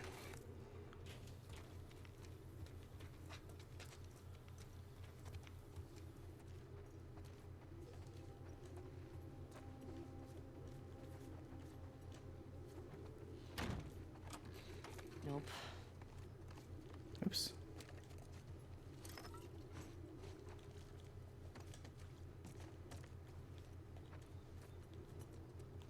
I am cyberpunk ready. That is correct. But if you were to say, do I love everything CD Projekt Red puts out? Nope. That is not the case.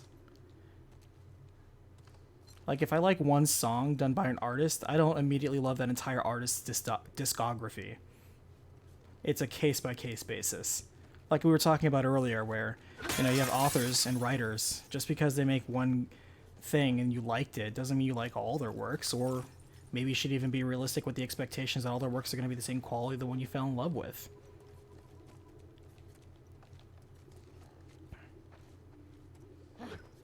Alright, so I can't chop this door with my actual axe. I was hoping I could engage with this wood in a realistic and believable manner.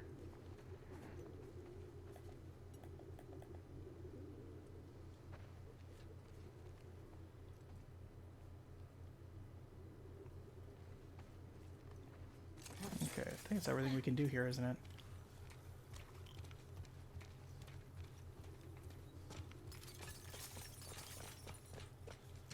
Yoink.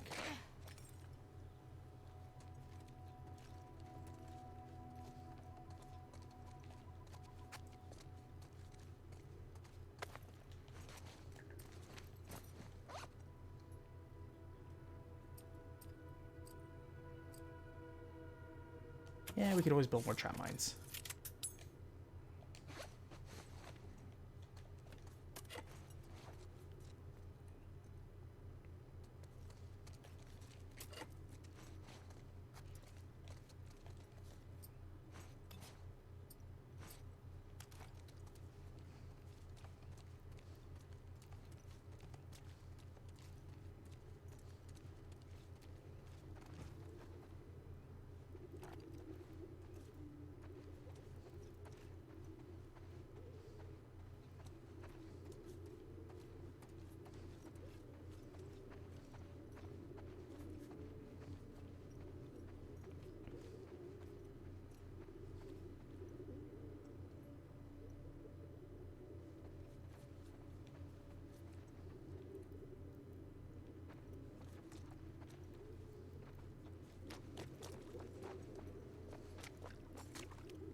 Alright, so we've done everything we can here, right? Alright, so...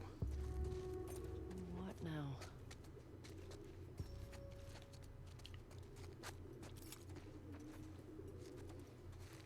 Wants us to go there. Interesting.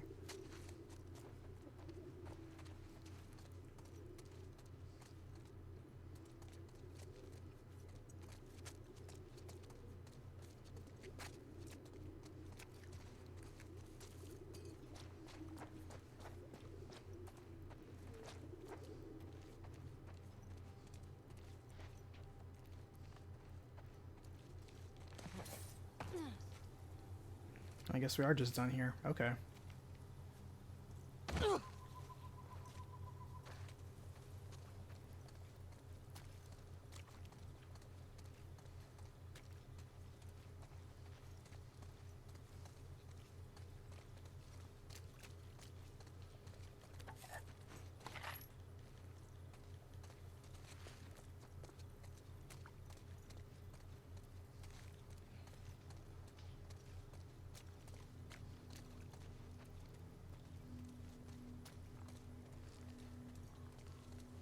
I think I can fit.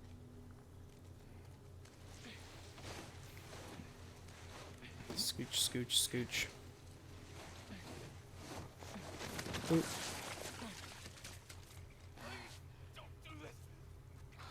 Damn it. He's explaining something. I'll tell you about it.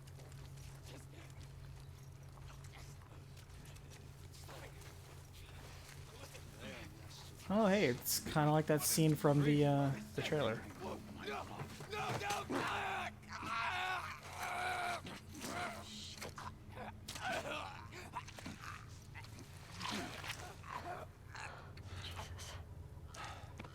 Now he is free. Now He is free. Search for stragglers. May she guide us.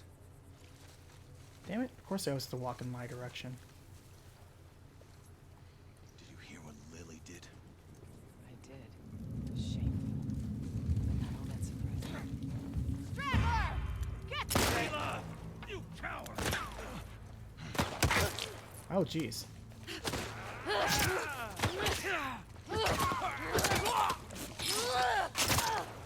Fuck.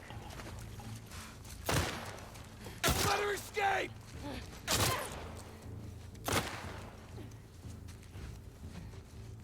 She went in the grass!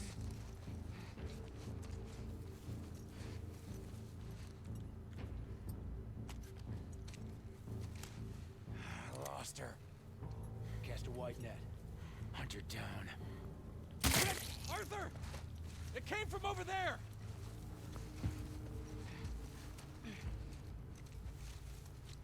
Where'd she go? Root her out.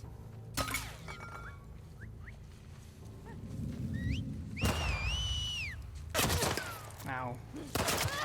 Okay, we're running.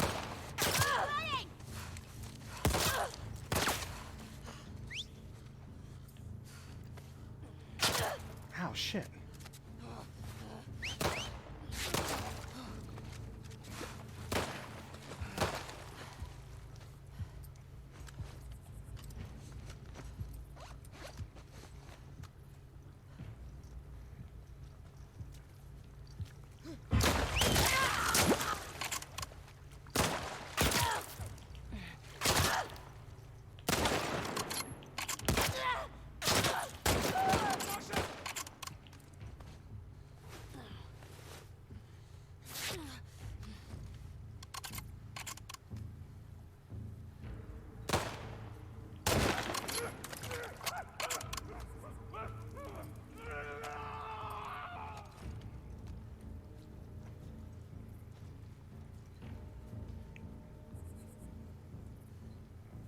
Also, guys, play nice with each other. It's okay to say whatever you want, good, better, and different, but don't flame each other. I'm not cool with that. Oh, she had a sickle. But it doesn't have more durability than my axe. So everyone just be cool. If one person really likes something, it's okay. But if some person also dislikes something, that's also okay. You can say whatever you want about the game. You can say whatever you want about the developer. You can say whatever you want about the company. But don't don't get on each other.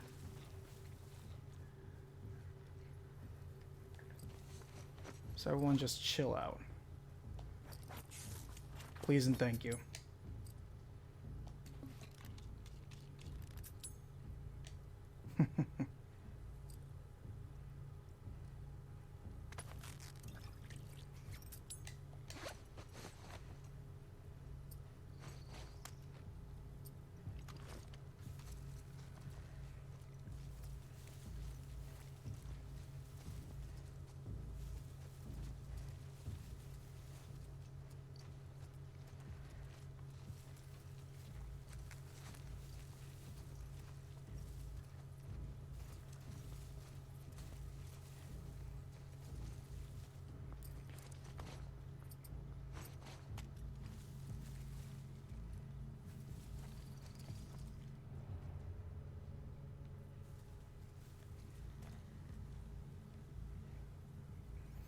Yeah, Valentine, that's what I figured. It's basically from the trailer, that one scene. Except we don't have the scene, I think, where somebody came out, like, what was it?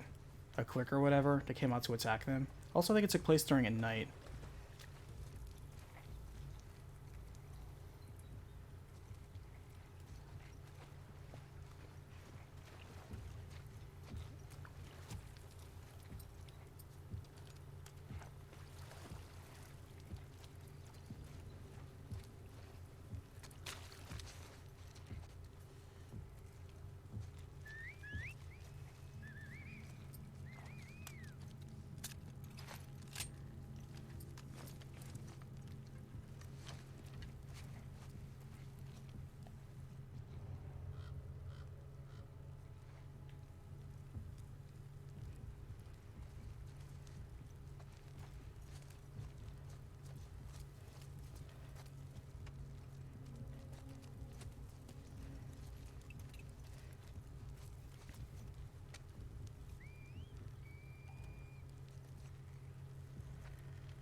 I guess we're not going to do as much fighting in the woods as I thought, I guess.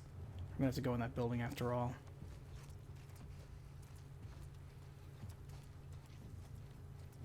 Trying to see where this guy's going. I guess he's inside the building.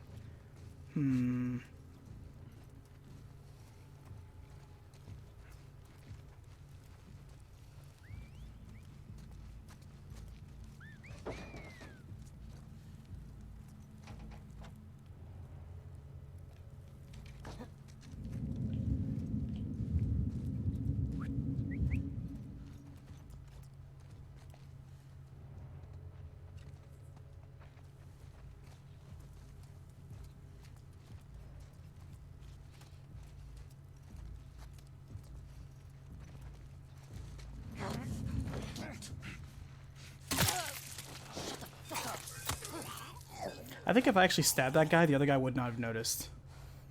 Fucker.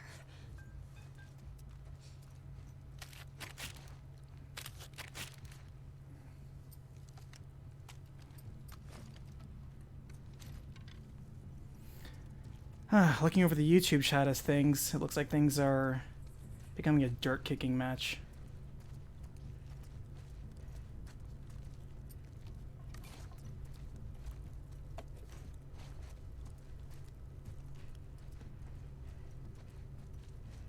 Not really productive if you're trying to discuss your point.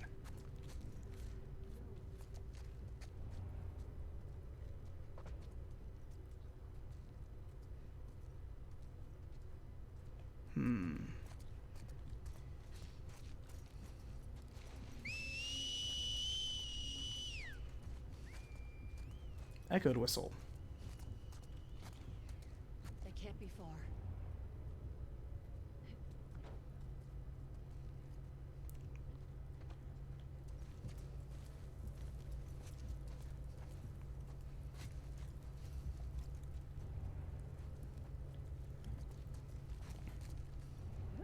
Oops, somebody's coming.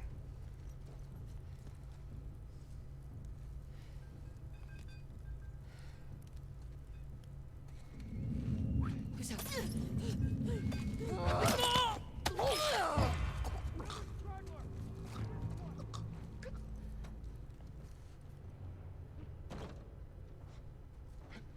Might have Alright. come from back there.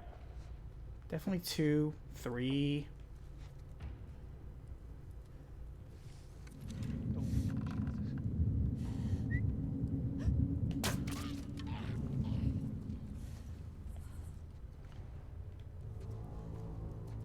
Take the chance on this one.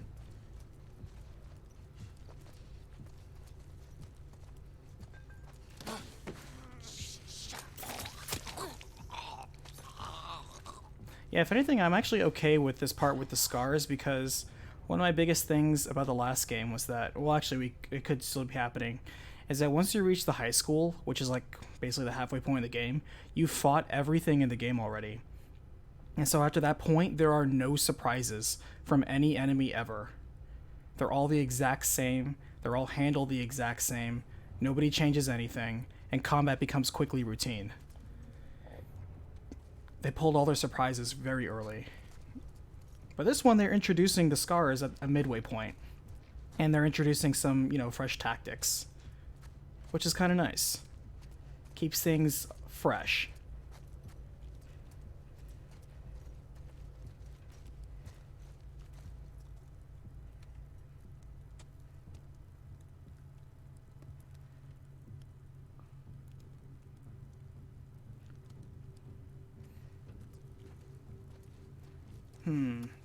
Seems that tempers are coming to a head. Alright, so YouTube chat just saying right now, MMA Brian, you guys, it takes 2 to tango, just saying right now, please drop it. Just drop it. The chat rules down there do say be kind or be muted. I don't like muting people, but I will do it because it's bothering everybody else.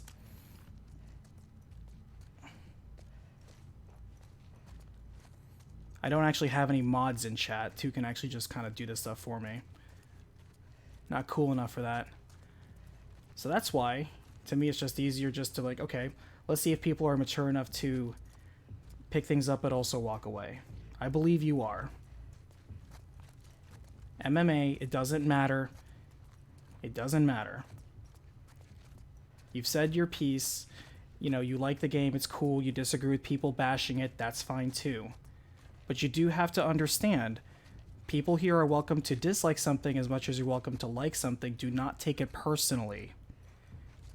The problem is not the opinion of the game. The problem is if somebody's taking it personally.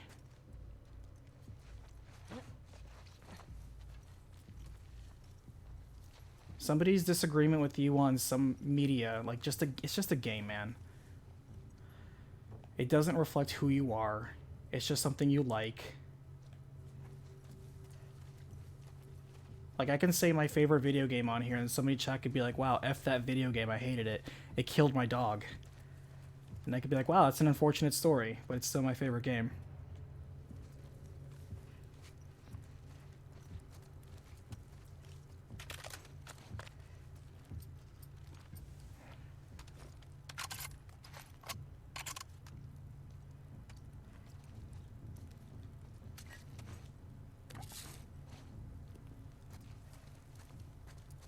Just relax. The last thing you want to do though is actually like either drop profanity A or B name call, because if you do something like that, like actually be like, hey you blah blah blah, doesn't matter. I have zero tolerance for name calling. I don't care who's right, who's wrong, doesn't matter. That is the line that I will say, don't cross that. Don't cross that line. You do that, I mute you.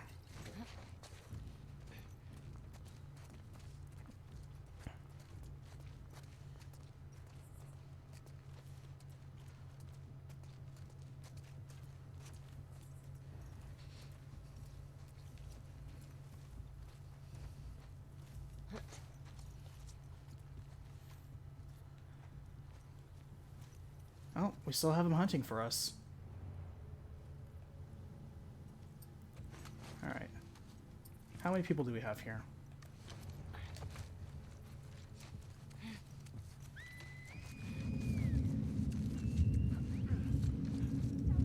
Who's looking at me?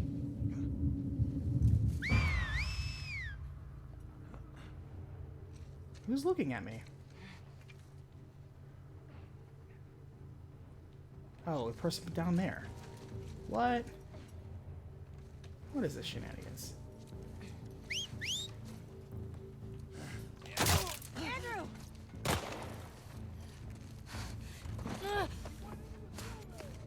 Yep. Come back and get me.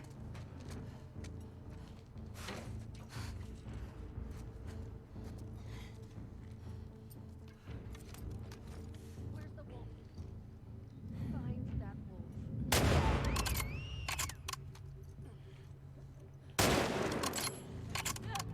Everybody line up. Everybody line up.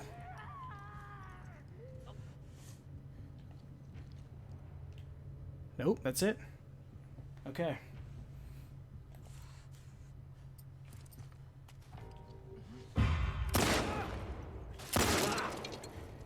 Everybody line up. I think that's it. Thanks, Ellie. Oh, damn this city. Is it my flashlight? Where's that fucking... Even when I'm on the ground, does my flashlight actually give me away?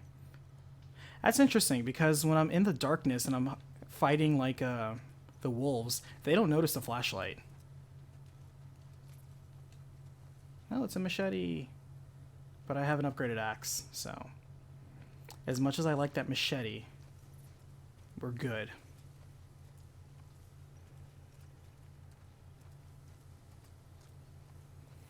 Like I said, sometimes the AI shows that, oh, we can do some clever things, and sometimes the AI is like, we're just going to line up a single file line in the open.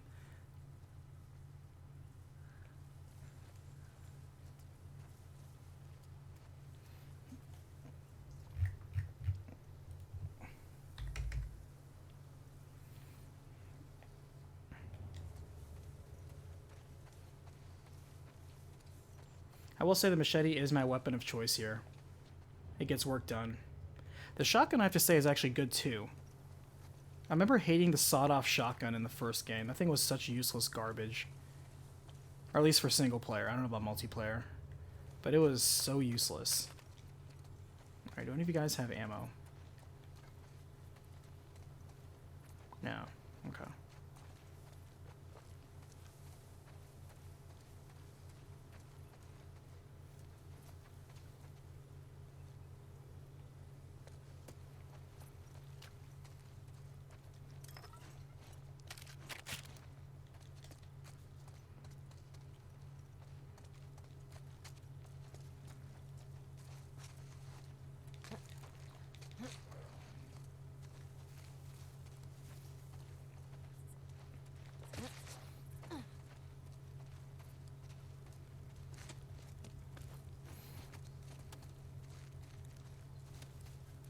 But don't worry, once I put up my review, I'll give you all plenty of ammo to direct whatever your discerning and deferring opinions are against me.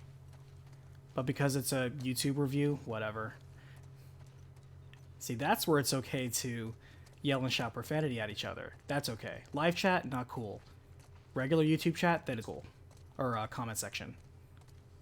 I don't police the comment section. The only reason I police live chat is because I'm actually here. And as far as I'm concerned, you're like people that are in the room that you're trying to play a game in and they're shouting at you or shouting at each other, and that's like really kind of annoying and distracting. So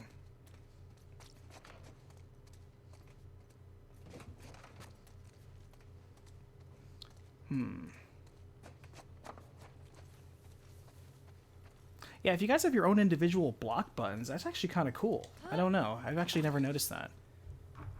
Because I have my block button, but I think if it blocks somebody, it's like moderator level. It blocks them for the entire chat. I don't want to test it on anybody just yet. Because I'm like, huh, I'm going to block somebody. But then, you know, that'd be like whatever. But nobody's here to prove anything. We're just talking about a video game. At the end of the day, just step back and realize this is just about a video game, man.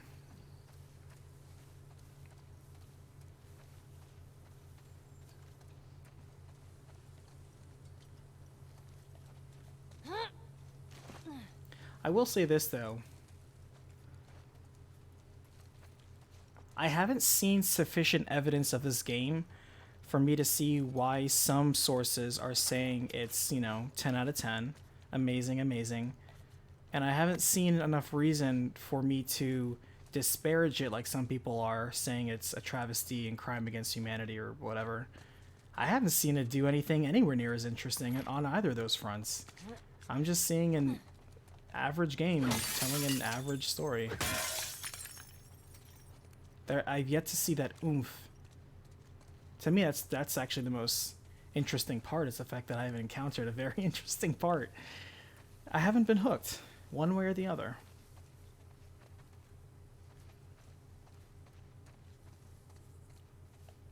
Oh wait, is this the grocery scene that they showed in the trailer? This is the grocery market, isn't it?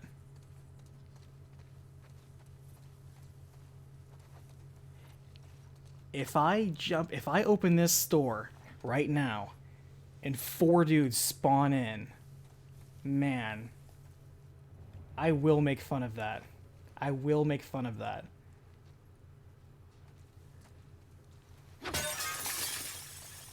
Alright. Nobody came from that glass.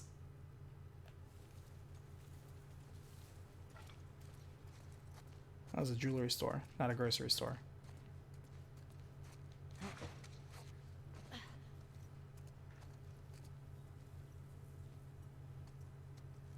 It is a fire door. If I open this, is the alarm going to go off? Yeah, it's an emergency exit. Is an alarm going to go off? And 4 guys are going to spawn?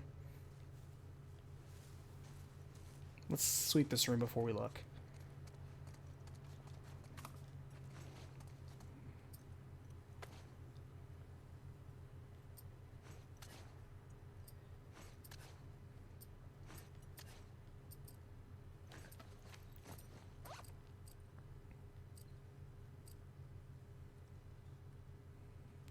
Detonates an impact dealing massive damage in a large blast radius. I'm actually kind of curious. I haven't seen them cluster up, though, to see if an explosive arrow would be worth it.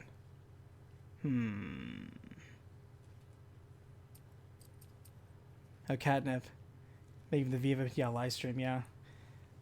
Somebody somewhere was like, hey, you should live stream Viva Pinata. I'm like, you know, I actually want to play that game. I quickly dropped Viva Pinata after getting pretty far. I think like Gardner level 20 something. Because unlike the first Viva Pinata where you had to earn everything, I'm taking a water break right now, by the way. You guys should stay hydrated too. The problem with Viva Pinata, Trouble in Paradise, is that 90% of your problems can be solved by paying off somebody or buying things. It became less about the core element, which is growing, training, breeding, raising. It didn't become about that. You can just buy your way out of almost everything. So I'm like, okay. That kind of sucks.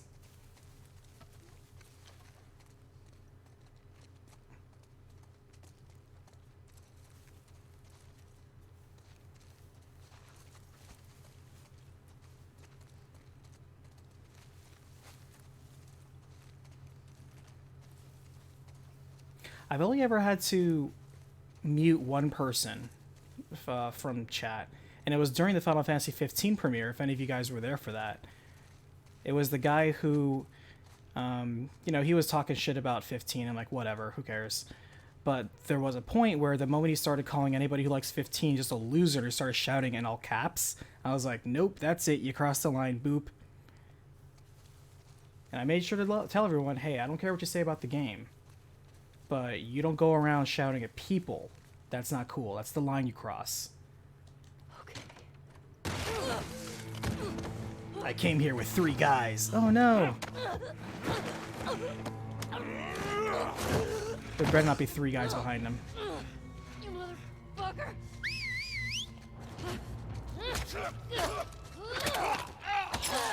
Got you, motherfucker!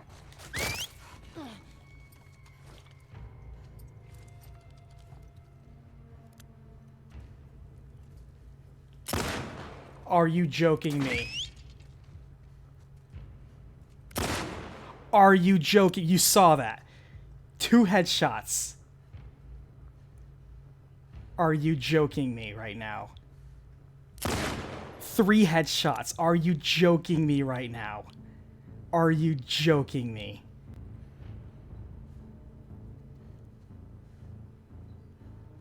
Are you kidding me right now? This is some shenanigans.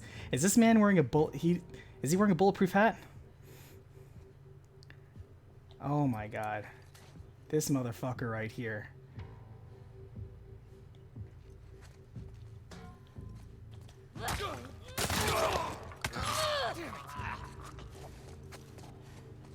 That was shenanigans. That was shenanigans. I know there's probably 2 of you. I killed your twin brother. Alright, that's 3. Is there a 4th dude? Is there a 4th dude?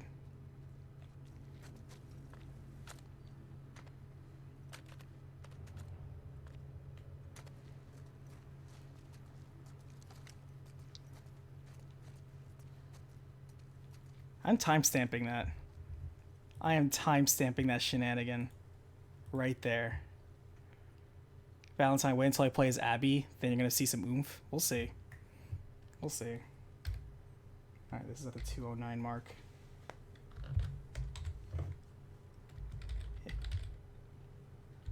Invincible baldness.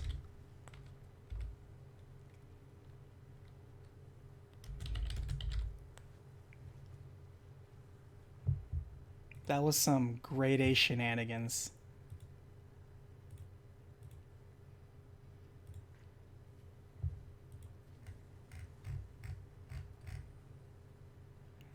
Grade A shenanigans.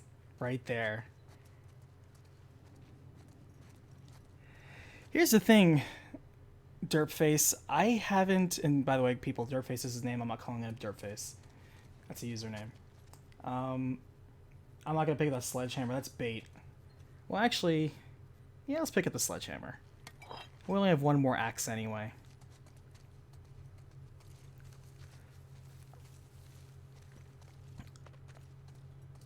Alright, is there a 4th guy here?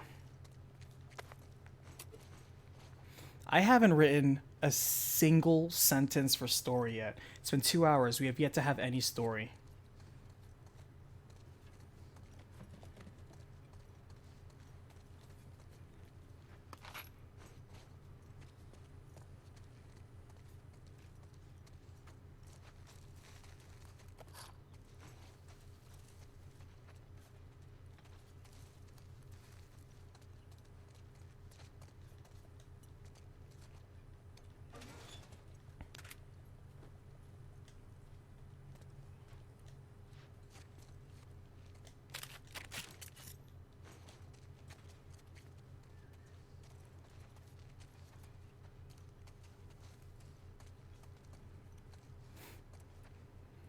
The guy was like shimmying back and forth. He's like, "Are you not engaged? What's the matter? You can't engage me with your bullets?" I was like, "Oh my god."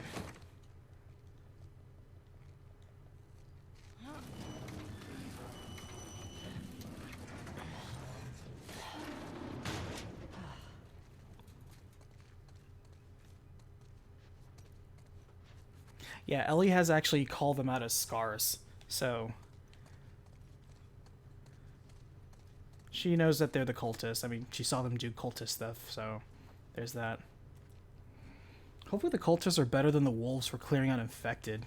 Because the wolves are kind of lazy. They just kind of leave infected lying around. I wonder if the Seraphites are better.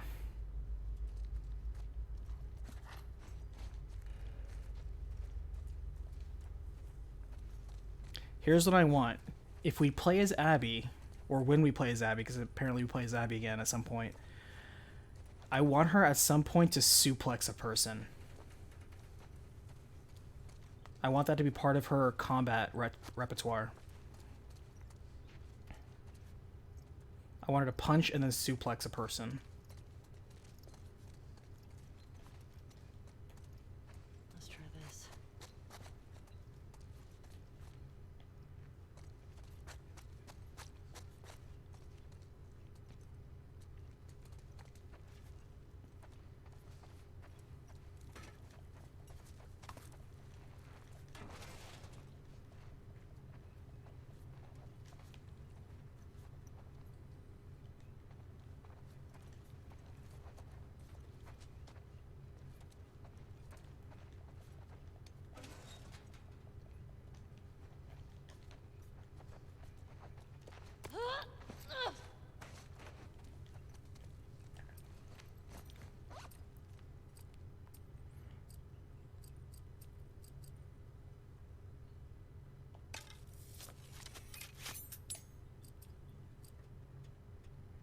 I'm not gonna waste resources on the sledgehammer.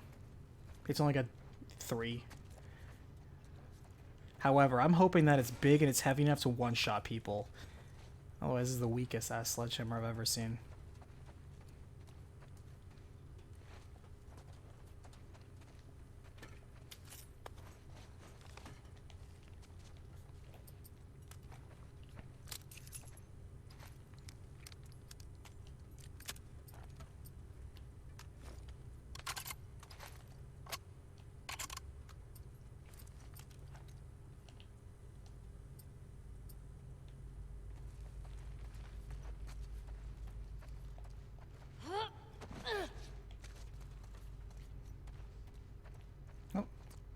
I need those scissors.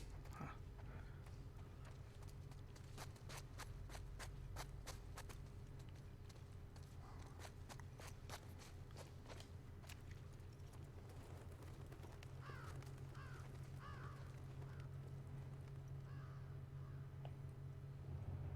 There's nobody here, but that won't stop 4 dudes spawning on the opposite side.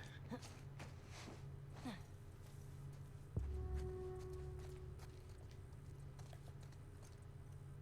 still be there, Nora.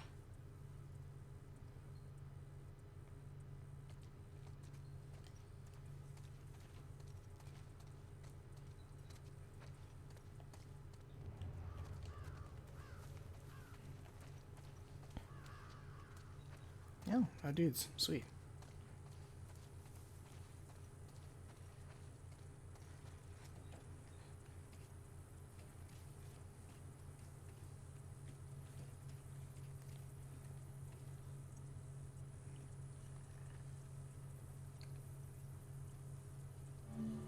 Ellie has amazing balance. She's just like, I'm just chilling out here. I don't even need arms in this ladder. What? Y'all are ladder casuals.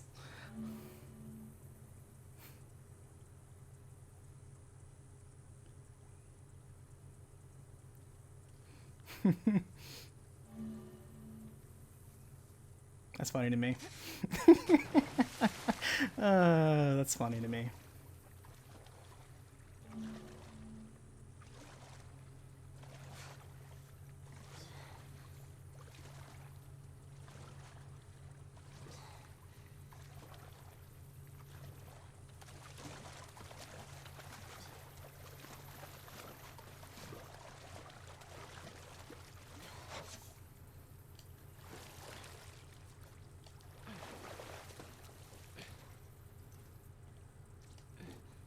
Whoa, her arms are frozen. What was that? Did you see that? Ellie just planks. What? What is going on? What is going on? I'm just playing the game, man. I think she just doesn't. She's gonna beat this game with one arm tied behind her back. She doesn't even need her right arm. She's like, who needs it? I think it's the holding gun animation. She has like an invisible gun. I want to see how long this goes on until we have to use the arm. I want to see if it fixes itself.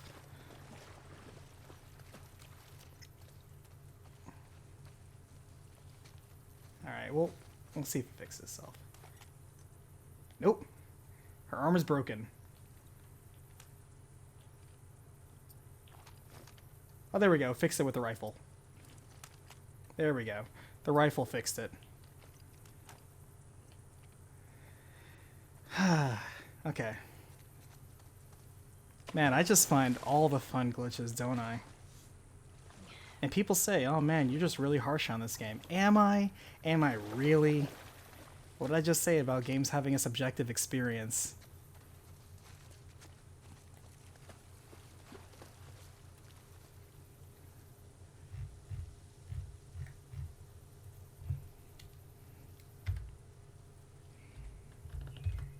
I will say though, that's probably the most I have. That's like the laughter and emotion it evoked just there has improved my opinion.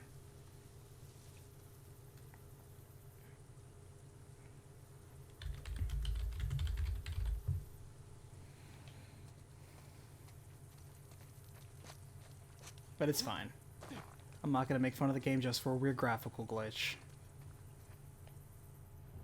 Alright. Gotta be careful because there could be snipers in these trees.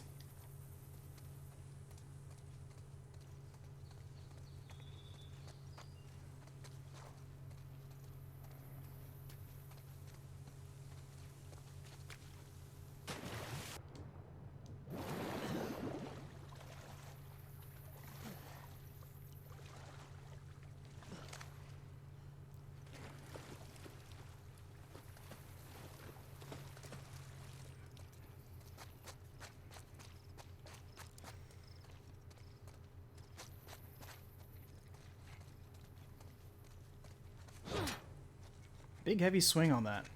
Whoosh. Sound design's good though. The sound design of swinging that feels like a big whoosh.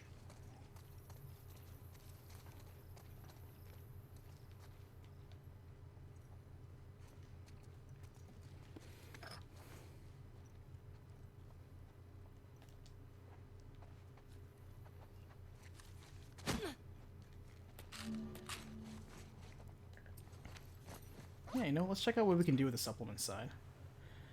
Let's see.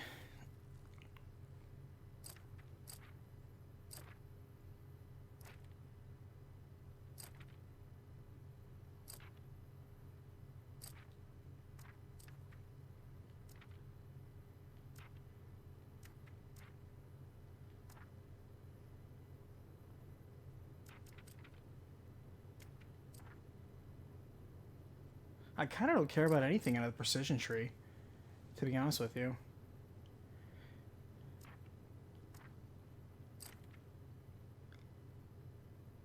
I do like the explosives tree, because even though we don't use explosives all the time, when we do use them, they get work done.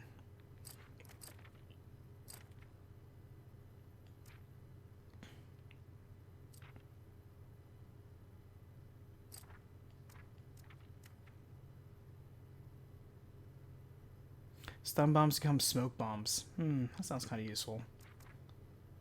Craft more effective health kits? Sure. Why not?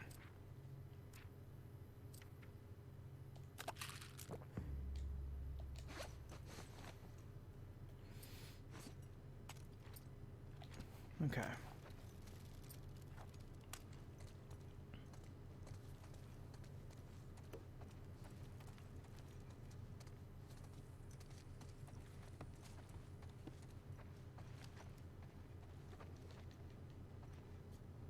Can you craft a suppressor on your rifle at some point in this game? I have to wonder. Because they only give you the ability to craft a suppressor for your semi-auto pistol, but not for any one of your other guns. Oh, excuse me, yawning. Cannot help but wonder.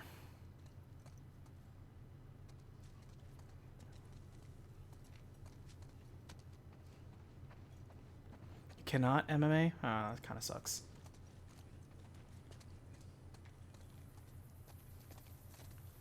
Alright, was there anything down here? Maybe sorta.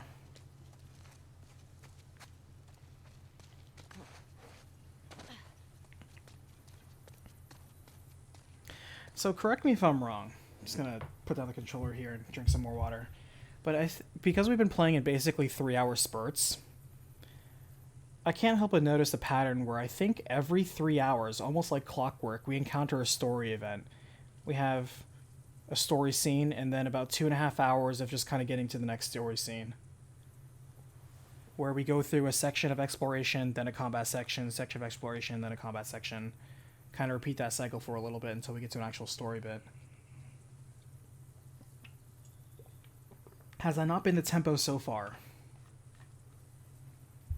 Those of you who have been watching alongside with me. An interesting rhythm to choose.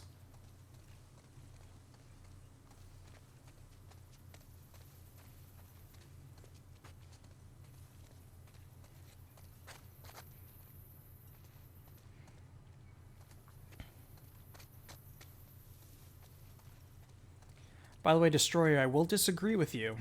I know it's a common sentiment that your first Final Fantasy is your favorite, but I am one of those where that's definitely not the case. My first Final Fantasy was the original Final Fantasy on the NES. I actually still have it, original box and everything. I was right there during the very beginning. Liked it, loved it, wasn't my favorite. Better ones came along.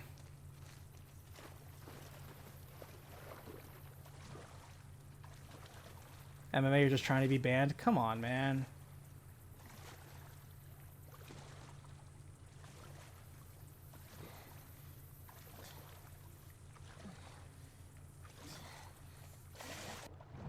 See, if you tell me that you're just trying to troll, then it makes me disregard a lot of what you say then. Alright, we're back here. You thought Mickey Mouse was in the front of the Final Fantasy 1 Nintendo game cover? You mean like Nintendo Power?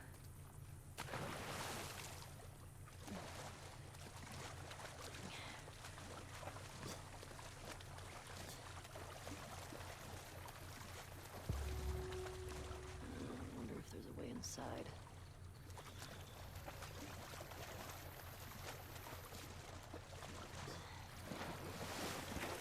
What was the entire point of that building? Was it just to get stuff, I guess?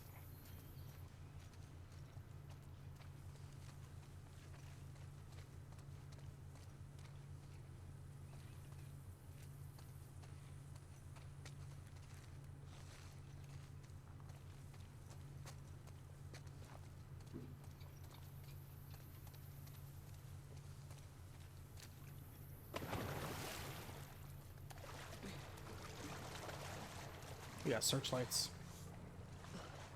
Did you find her yet? They got boats. Hey, it's the boat from the opening intro, probably. I was kind of wondering, it's like, why do they feature a boat? If this was Silent Hill 2, you know, the lake thing might be kind of significant, but why a boat?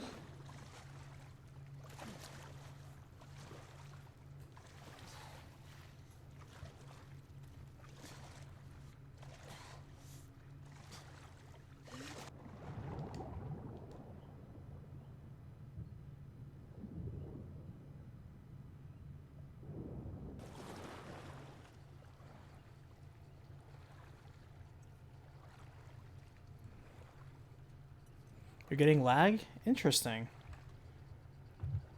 On my end, the broadcast is going through strong. There's been no drop in frames.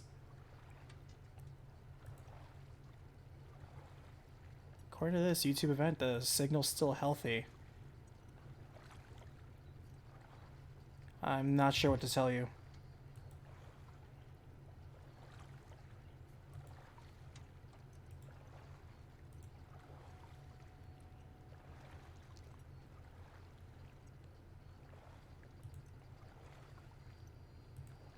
All right.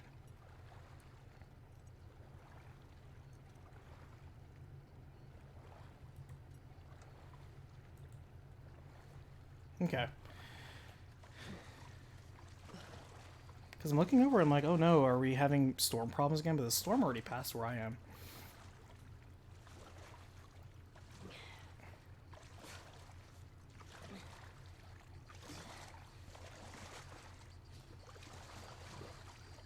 Oh, this is the PSP lady. Or the PS Vita lady.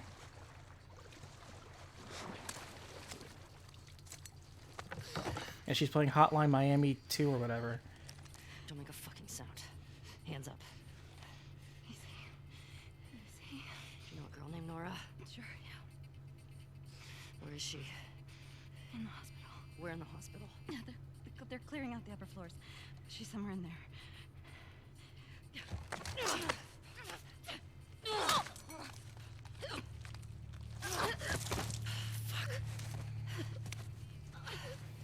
That was dumb.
all waiting for me at the car.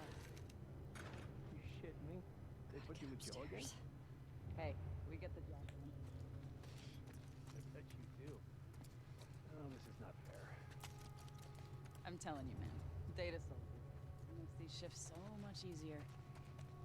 Sure. I'll keep that in mind. Fuck. Sounds like scars are getting closer. Hope that's our guys executing those freaks. Hey, did you hear why we're all getting called up to the fob?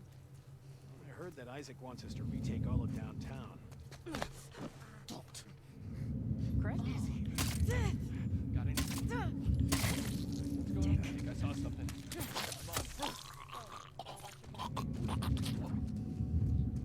Shit! Trespasser! Behind the van!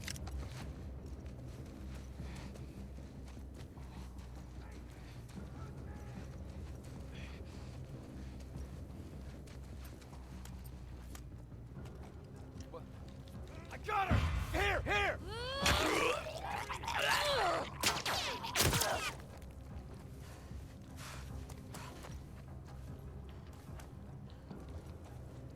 She ran in the grass!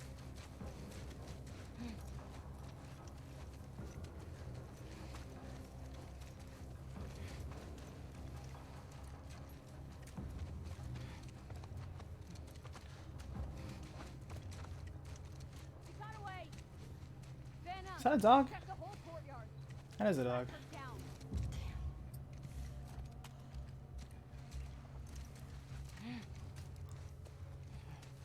He's got something. Bear smells something. Can't see the dog because it's tall grass, ironically.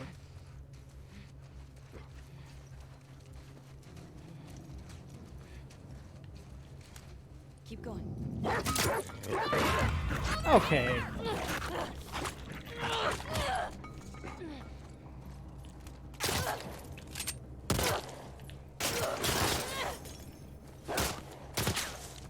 Don't let up! On it!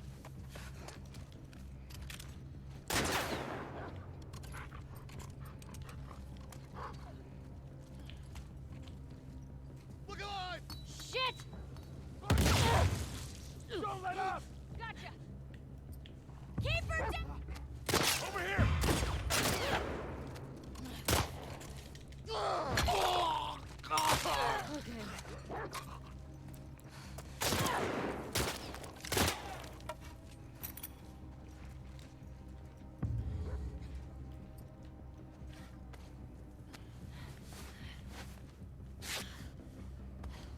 Where'd she go? Track her down, boy! Go get her, boy! Man.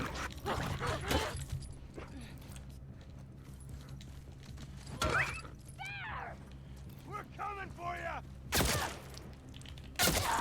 Ah. I love how I was in the middle of swinging and the dog's attack animation frame canceled my attack animation frame. I wasn't thrilled with that. I'm in mid swing and I can't get it.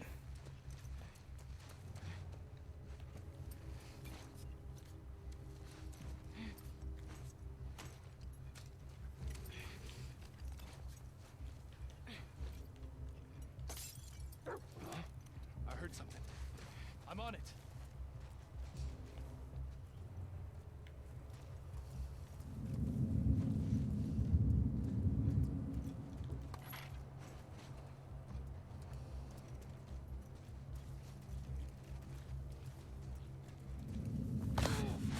Quiet. Get the hell off.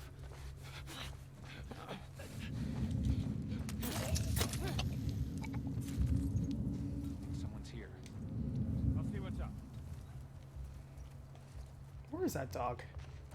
Dog keeps disappearing all over the damn place. Oh my god. It's Alan! What? Shut it. We got this. Okay. Go, boy. Take it easy. Shut up. We got nothing. Let's go. What is it? Picked up something?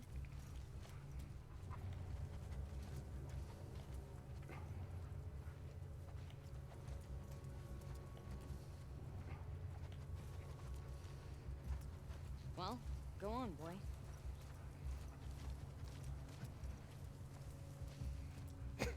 How long are we gonna run in circles?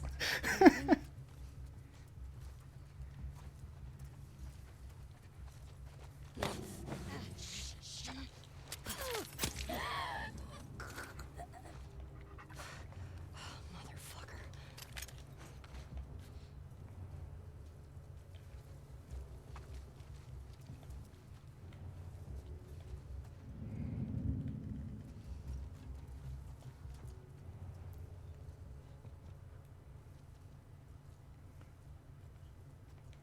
Seriously though, where'd the dog go?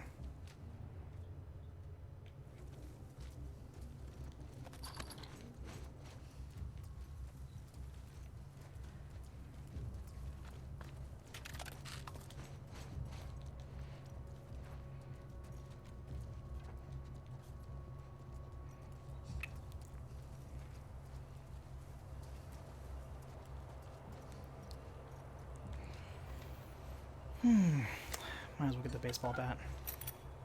Actually, yeah, keep the baseball bat.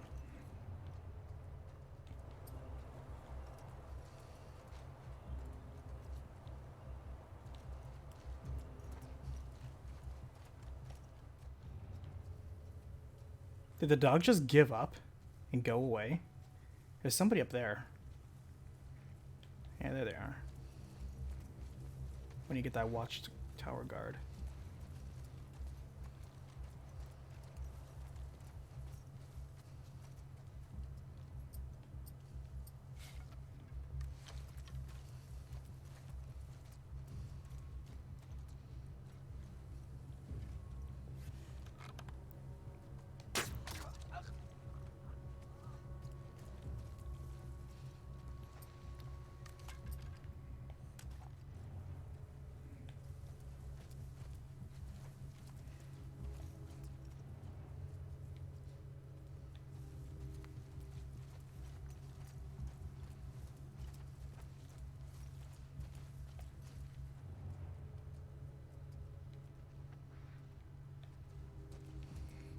I don't want to go in there just yet.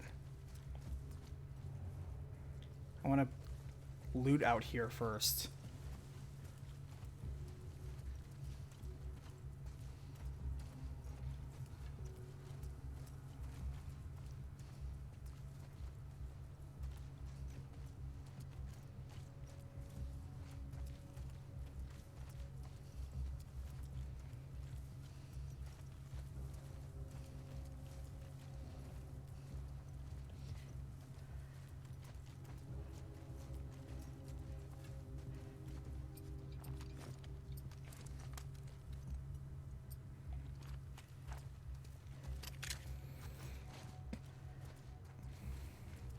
Yeah, I'm genuinely confused where that dog disappeared to.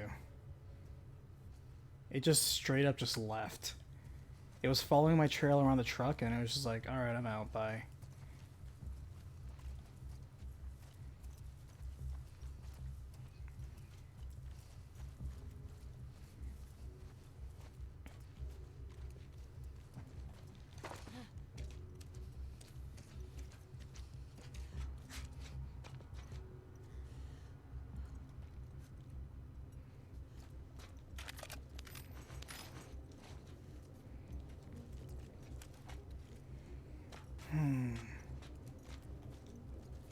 Yay, got my arrow back.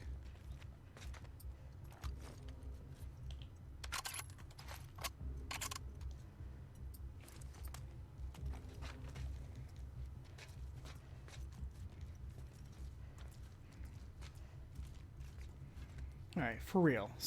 Quick scan. Is this dog literally anywhere? Maybe not. Okay, maybe it despawned. I guess we go inside the building now.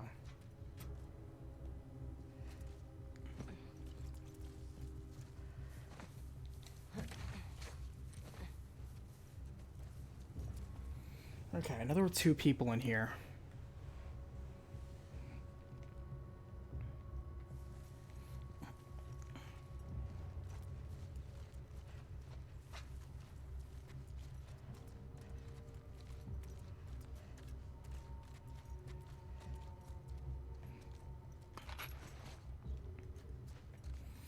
Oh, by the way, one thing I noticed, Lynn, is that when people talk about Kuja, it's like, Kuja, you know, he had daddy issues and he had like brother issues. I'm like, well, that's the same thing as Cecil from Final Fantasy IV.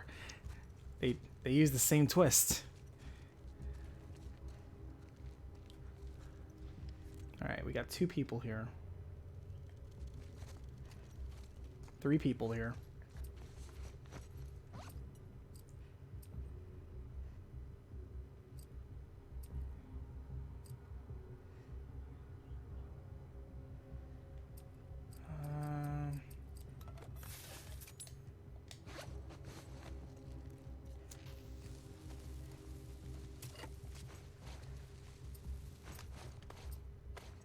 Okay.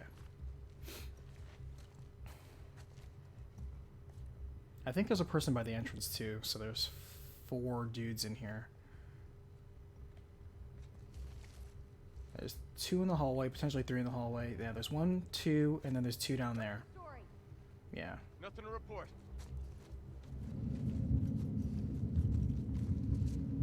Saw movement. I'll go see what's up.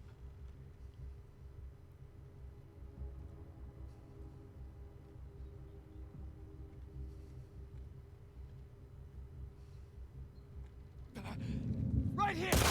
Oh, shit. Alright, we're going loud.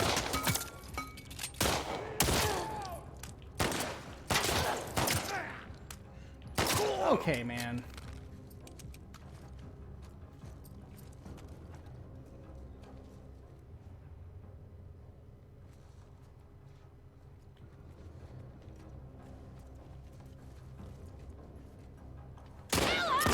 Shit!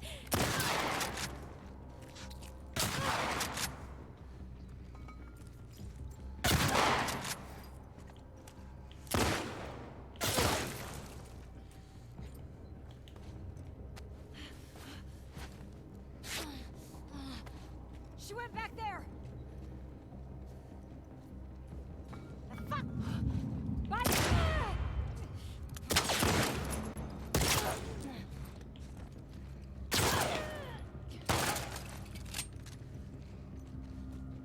Didn't want that to turn into a gunfight, but it turned into a gunfight.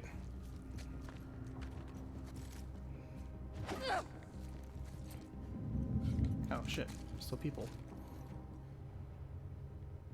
There was a 5th person. Maybe that dog comes back and like slits my throat. It's like, shh, you thought I was gone. It is that dog! She's gone! After her, boy! What is it, Bear? What do you smell? Run her down! We found it! Here! Bear! Heads up! Son of a bitch!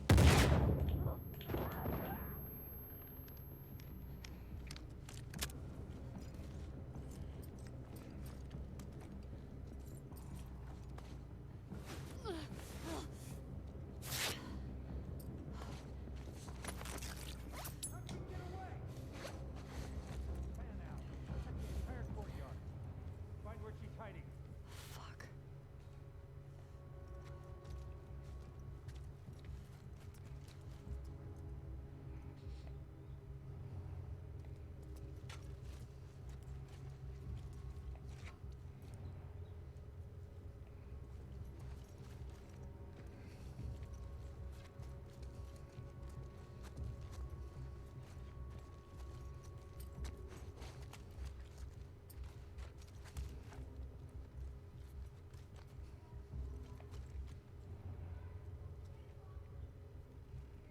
Alright, we got 3 more dudes here.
let's just go for it. Connor! This your plan? Man.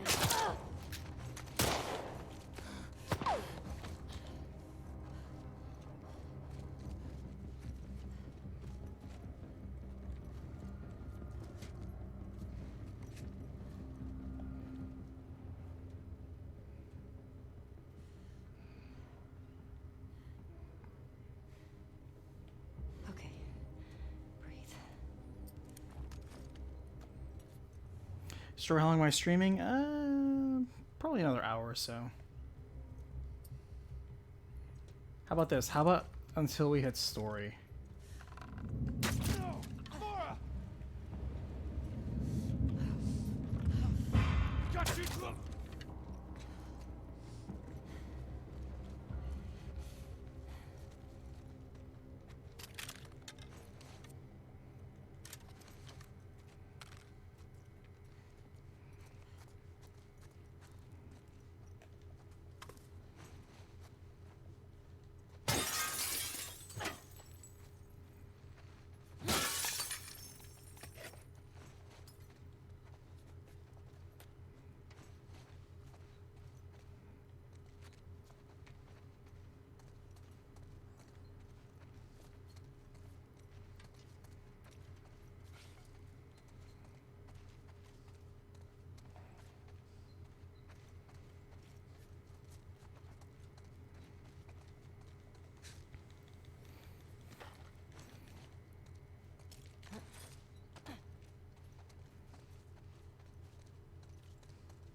I wonder if there's gonna be a flashback scene in this hospital of when Ellie was in the hospital.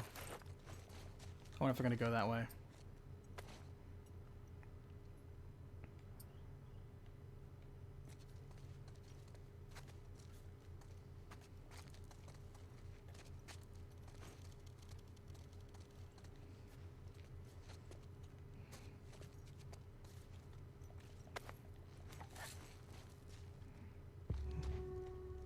I don't need a hint, I'm just exploring. What now?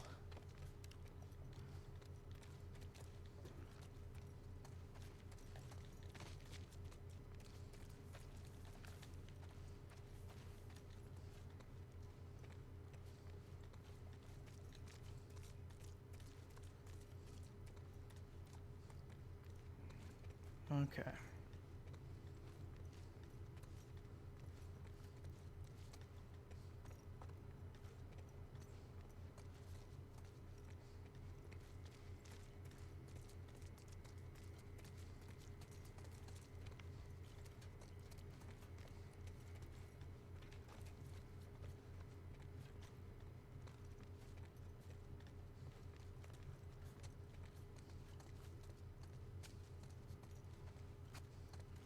Yeah, we didn't go on this entire part here.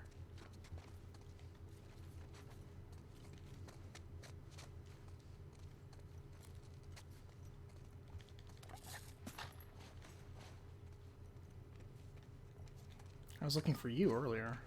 I wanted like a brick or a bottle just to distract them so I could stab them from behind.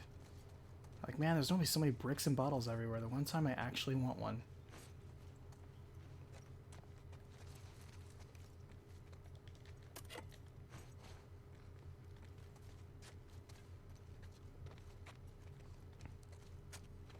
Does somebody get chainsawed in this game?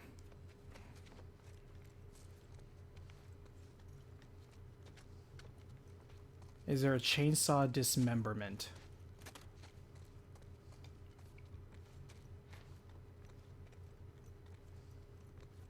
Alright, I think we swept as good as we're gonna sweep.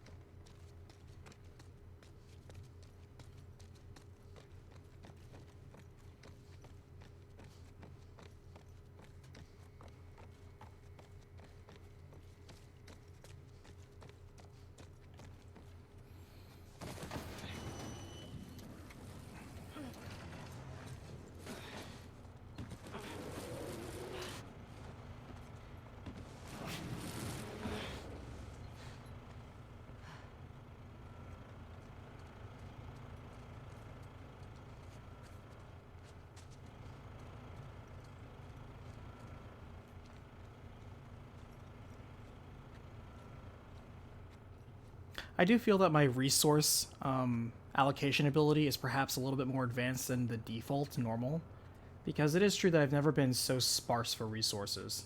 So, doing a pretty good job of managing my existing resources. I've never been depleted to where I'm like, oh man, I just can't craft a healing kit right now. I've never been in that disadvantaged situation just yet. Hasn't been so bad. So far, I've been able to stay ahead of that curve.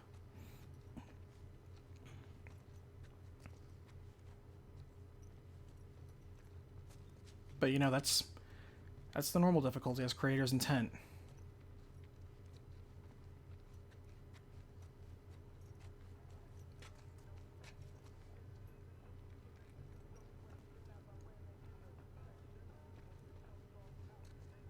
Hear music.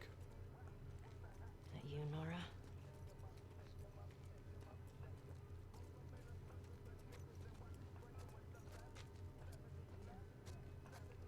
Remind me who Nora was again? Nora was... Which one was she? Was she Owen's wife, the pregnant one? Is that Nora?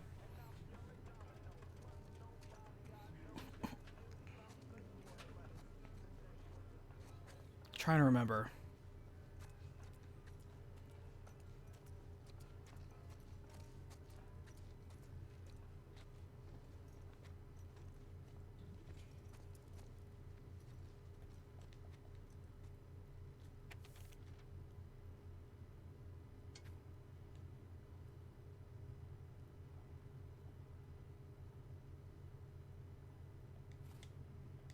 Oh, that's Mia. Okay, sorry.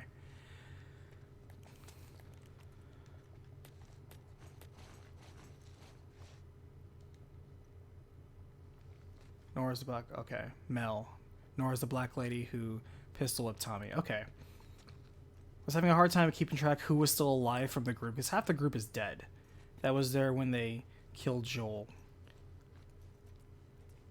And because you only see them once, and then you only see them again in the pictures, and they have zero presence in the story whatsoever, it's hard for me to associate a name to that face and what their significance was, other than they were there, and therefore they have to die.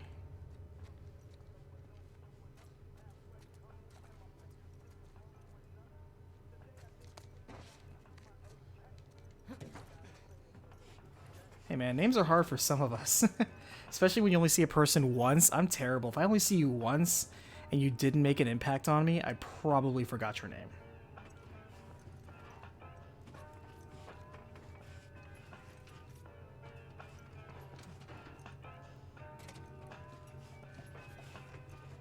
Maybe if you posted more guards, Abby would still be herself. When the fuck was Abby here? I'm not stupid. You're gonna tell us where she went. When Isaac talks to us about this, I'm gonna say what I think happened. Knock yourself out. I've got work to do. Nora! I'm not going down for her, man.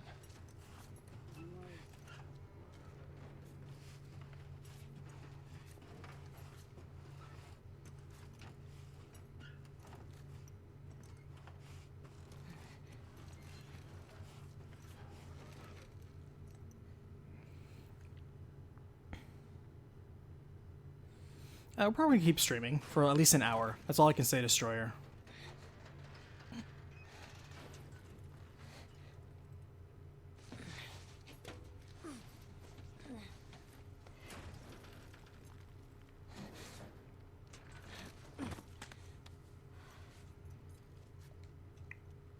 I think we're getting close to getting some story.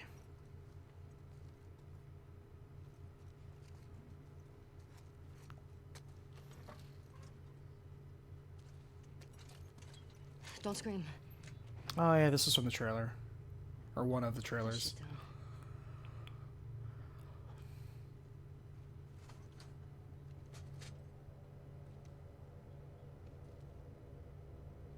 You remember me? Yeah. You remember me. What do you want? Abby was here earlier. Where'd she go? I don't know. You shoot me. The sound will have every soldier come running. That hasn't stopped me I'll stay before. dead.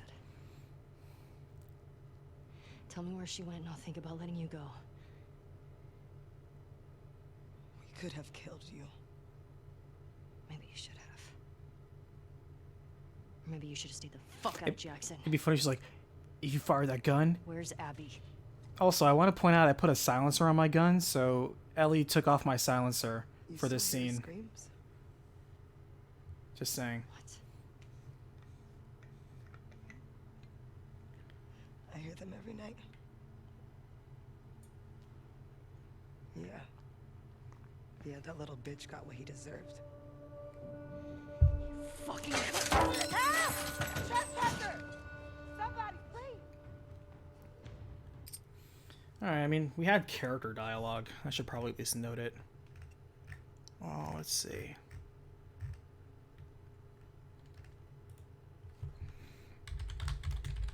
Taken to the hospital.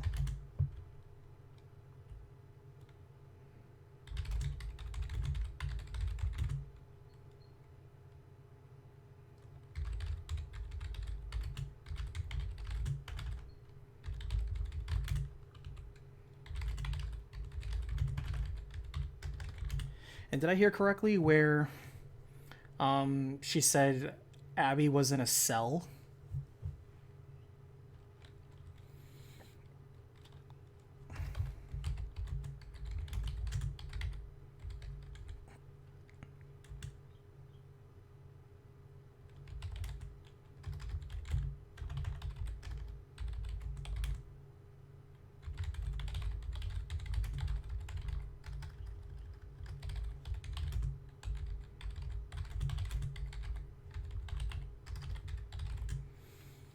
Alright, doesn't divulge where Abby is. She instead provokes and distracts Ellie while getting away. Alright. I'll save the game, since we're here.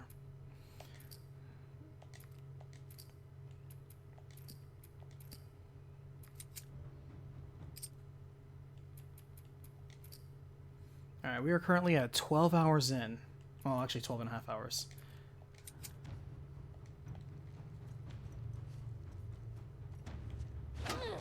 Oops. I keep thinking... Wait, what? How did I fail? Oh, keep up with the warrior lose. I didn't realize it was a chase sequence. Pardon me. Over here! Nora! That lady turns corners really well. Damn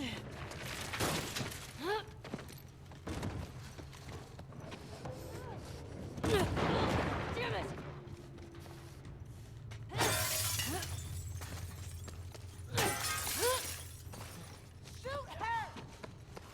Shoot her! Shoot her! Shoot her! Oops.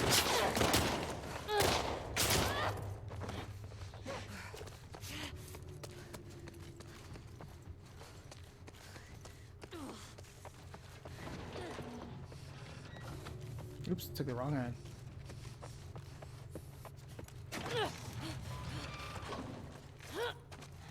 Zig when I should have zagged.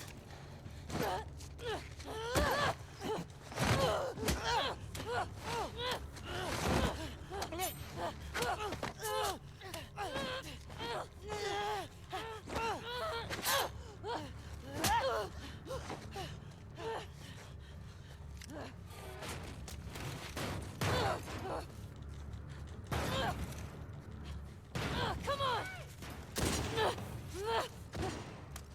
Throw down your weapon! No, wait. Back up! Put your gun down! You can walk away from this, okay? I can... Shut the fuck up! Gun down! Hands up! Get back! You have nowhere to go.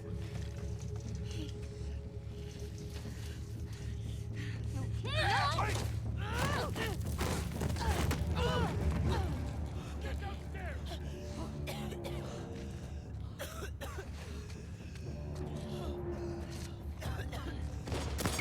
Take her out!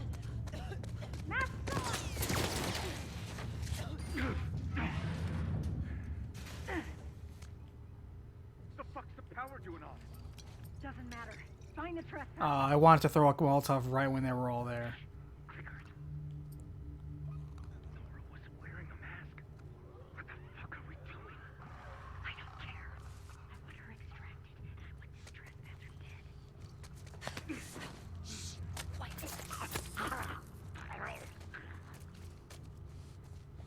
Eat shit.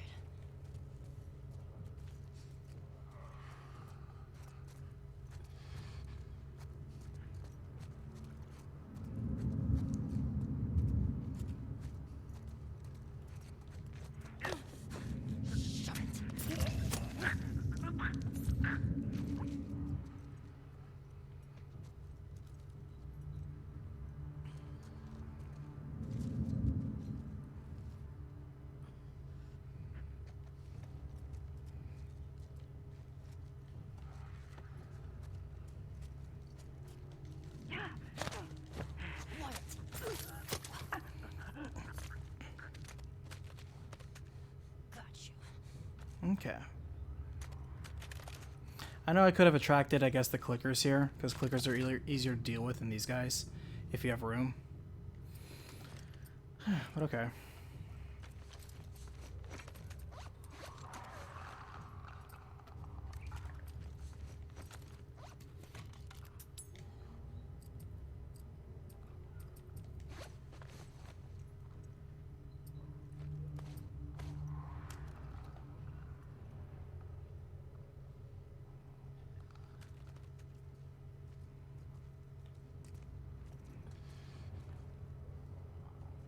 Ellie is good at snapping necks. She's good at snapping necks, cashing checks, and having sex. They grow up so fast.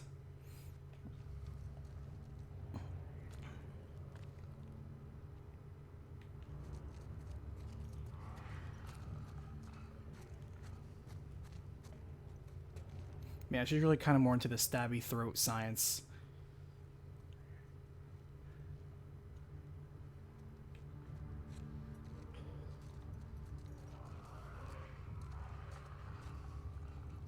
I mean, there's a clicker, it's not runner, so I guess I can just kind of walk my way over here.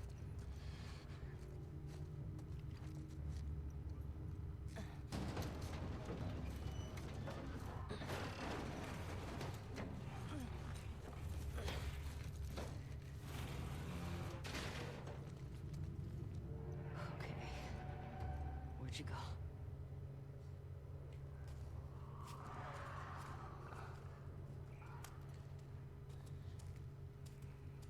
I mean, Nora had to know she was running down here to a dead end.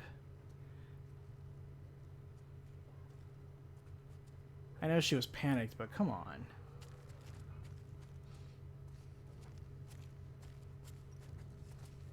I mean, she's just gonna turn to... I don't know. They say that getting infected, you turn, what, in like a day? Less than a day? She's not gonna turn in 5 minutes, right?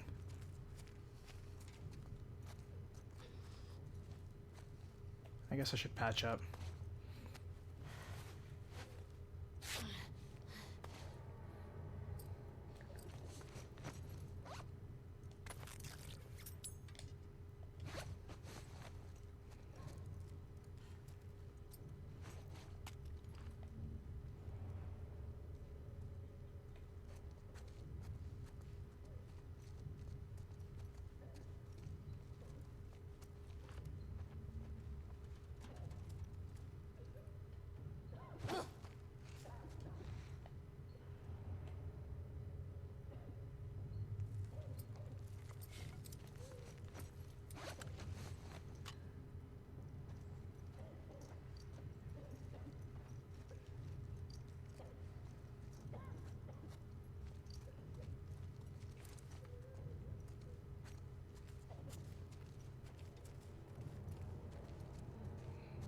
Yeah, 2 days is the longest, but I know everyone turns after at least a day. I don't know, maybe she has open wounds and it turns her faster. You know, I don't know. I'm not exactly clear about it.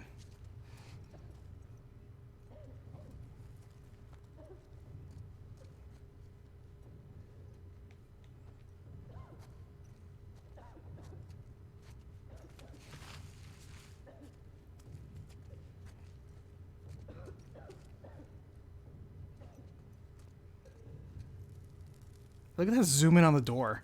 Just zoom on the door. Low frame. Zoom on the door. Odd. Odd choice. The most story seems to happen after opening doors in this game. Hi, Nora.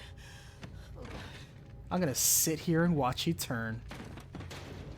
I hope that's the case.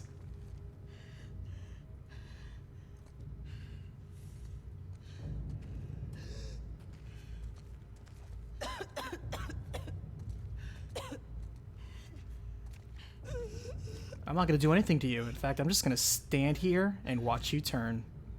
I ain't got nothing but time. How can I kill you? You're already dead.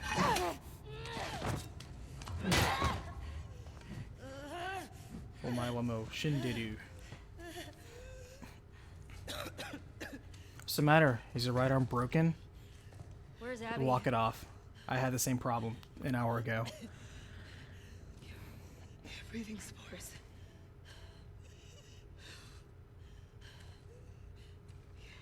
You're her.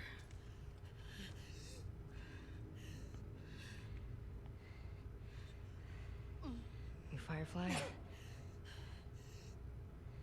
There are no fireflies anymore.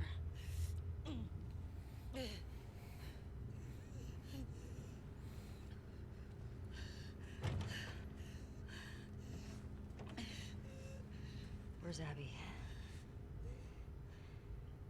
I'm fucking dead anyway. Why would I tell you anything? Because I can make it quick. Or I can make it so much worse.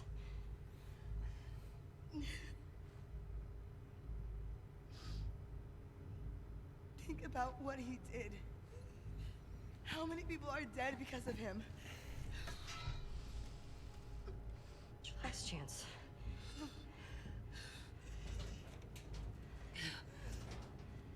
I'm not giving up, my friend. This gonna be a Bioshock thing where you have to manually swing the bat on her or something. Oh yeah, it is. Okay, it's gonna be Bioshock.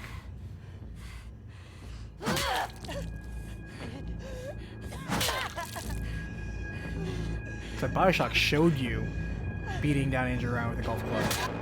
They didn't cut away.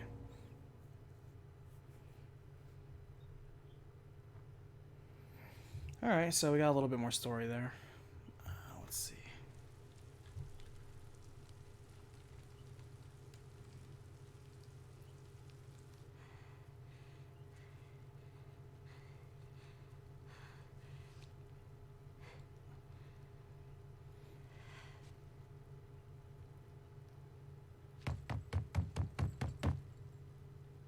It's me.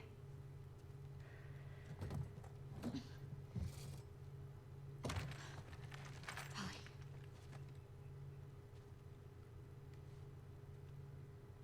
Are you okay? Christ. Is that your blood?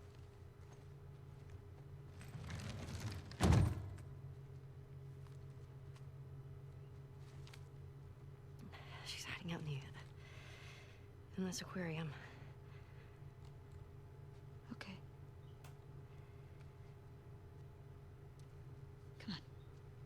Let's get you cleaned up.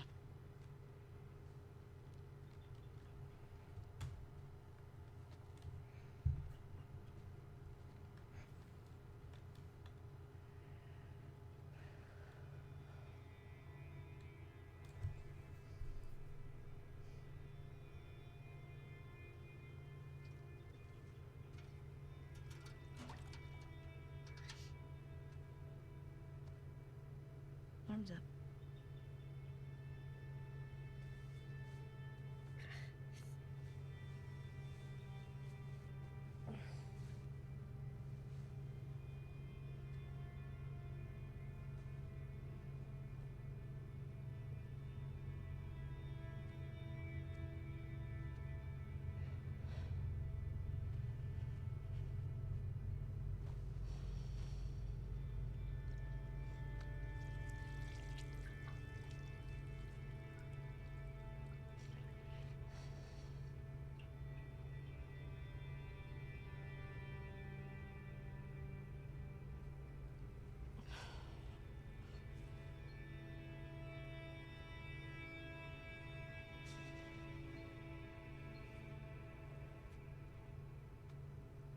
made her talk.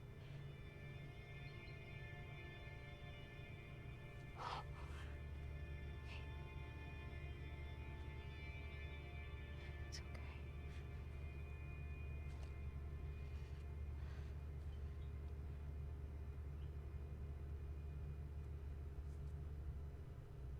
I don't want to lose you.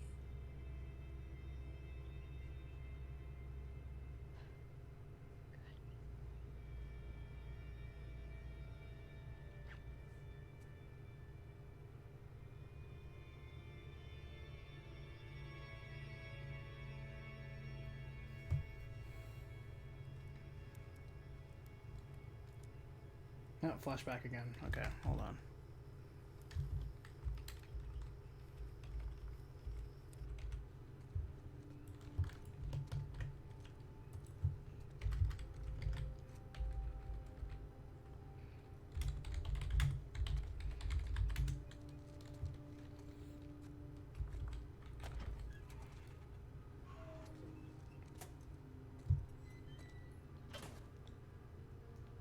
Okay, got some stuff to write down.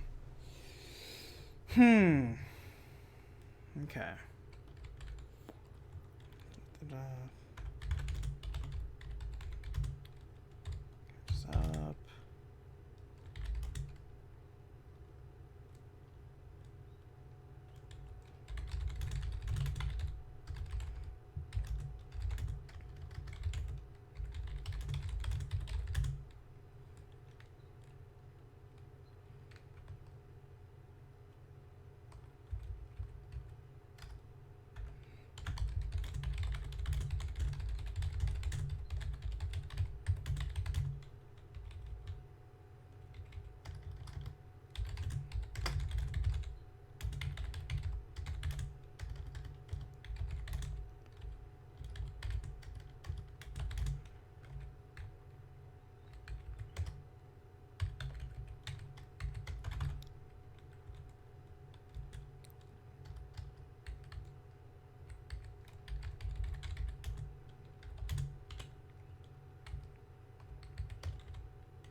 Okay, so, this would be a good time if any of you want to take a quick break.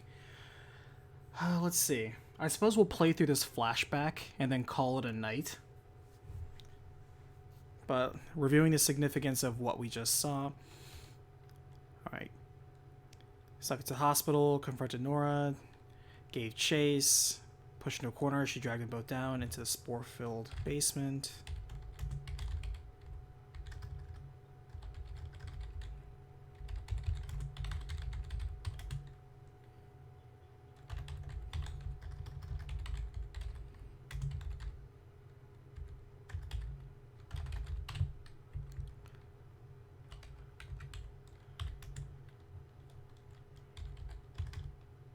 Nora realizes she's the immune girl.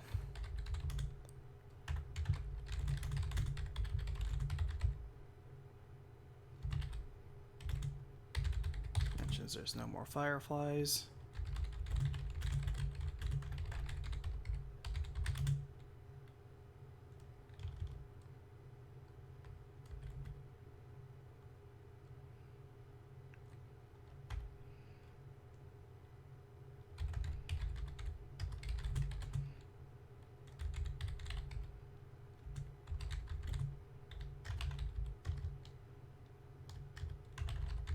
I need to review the exact words that she used to describe Joel.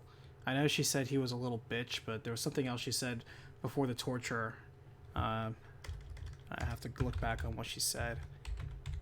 I just know that, you know, she insulted him. Basically just pointed out that he was a bad man.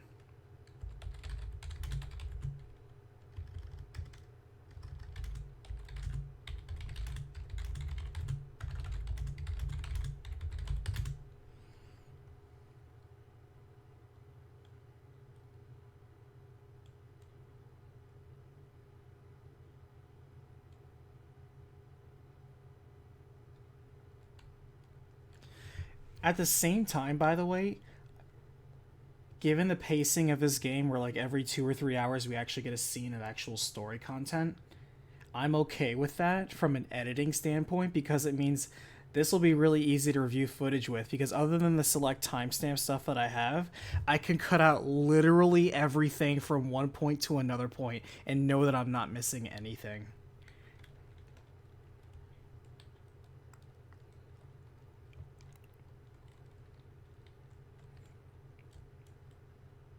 The gameplay and the story are so isolated in this one. It kind of doesn't matter how little or how much gameplay you got in between the story segments.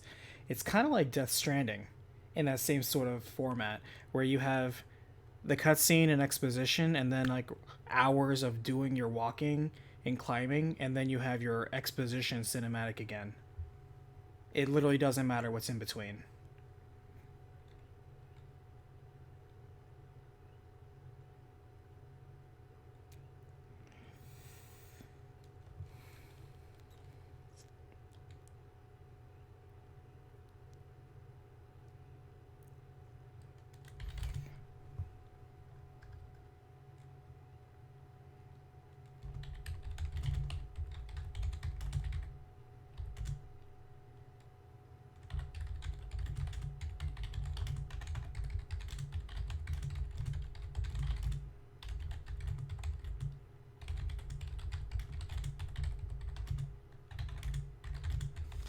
Anyway, she returns to Dina and Jesse.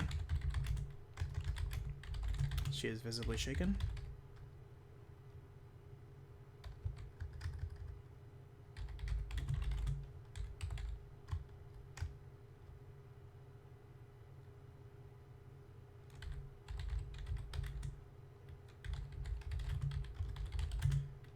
Definitely has both mental and physical damage.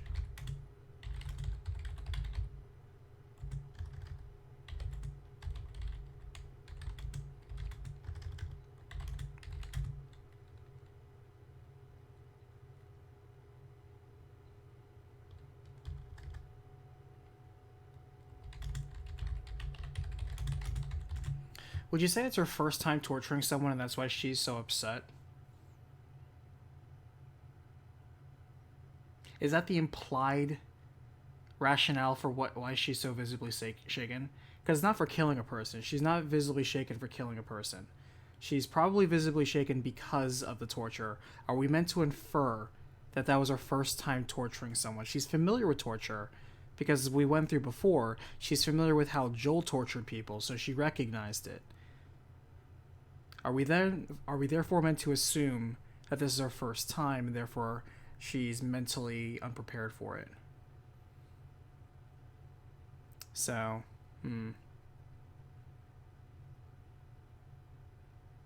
yeah, I think that's what we're meant to infer. Because for every action, there needs to be a reaction, and for every reaction, there needs to be a justified causation. You can't just say, oh, she's just upset because whatever reasons. No, if you're going to say there's a state, there needs to be a causation for that state. And the causation for this flashback is what I'm interested in. Because now she is flashing back again to 2 years ago this time.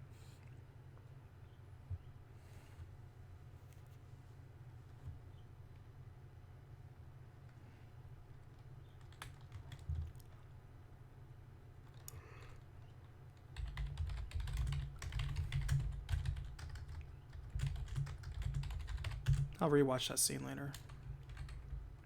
But we'll just write that down for now.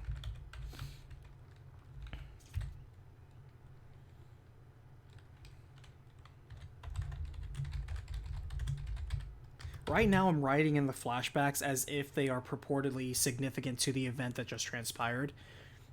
But if at the end of it we determine that they're not, they could just be allocated to the very beginning, then it's fine.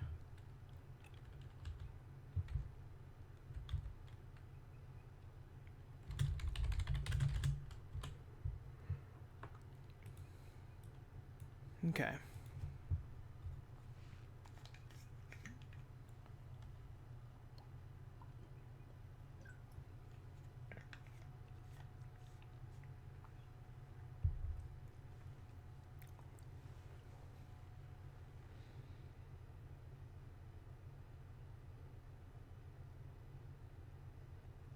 The Joel torture scene was to find Ellie. Well, as Ellie, aka the player, we wouldn't know that because even if that's what happened, we didn't see that. Unless they show that in later flashback.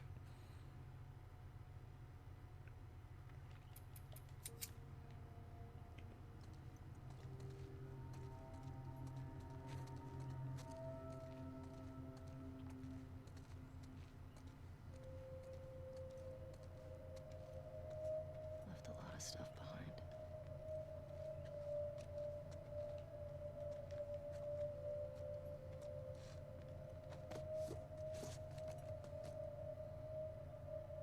Come on. There's gotta be something. I mean, sanitary gloves are something. Gauze? Alcohol swabs? Come on, man. Maybe they're all empty. But they're clearly gloves there. Goggles? Tell me the goggles do nothing? I guess it's not what she's looking for, though.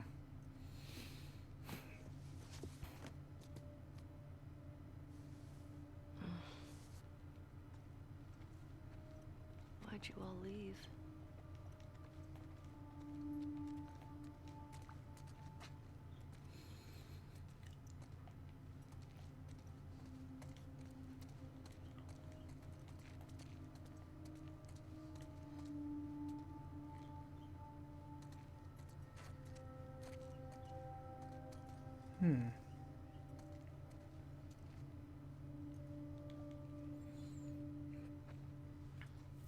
What is this?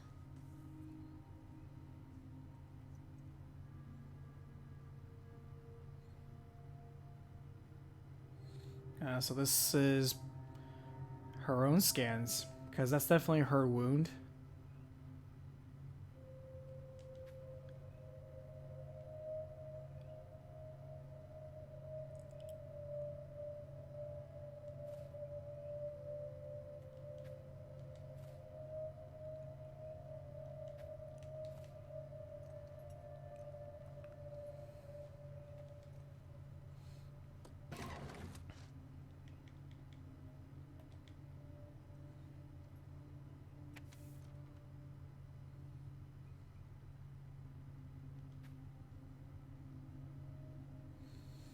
Will have altered the course of history. J. Alright, so these notes by J, I'm assuming, are going to be a revelation.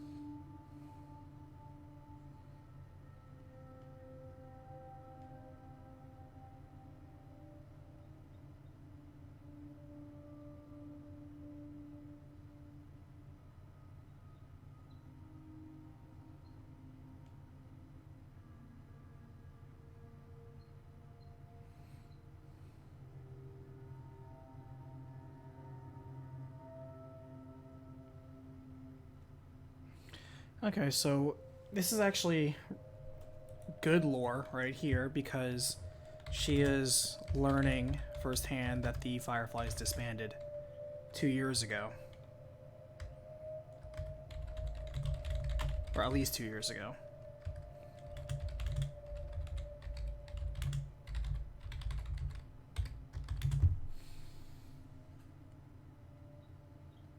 Spend the rest of my life trying to find them or die trying.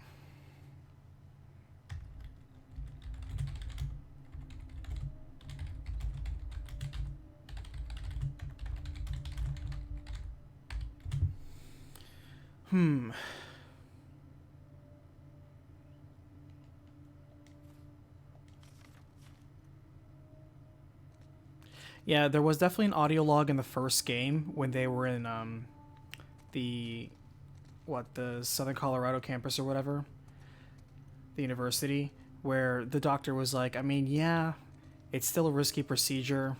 It's not 100%. We're kind of taking a gamble with this. Did I not take this? I guess we just leave it there. All right.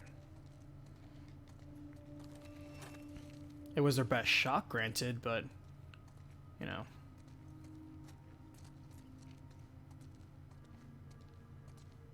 It gave people hope.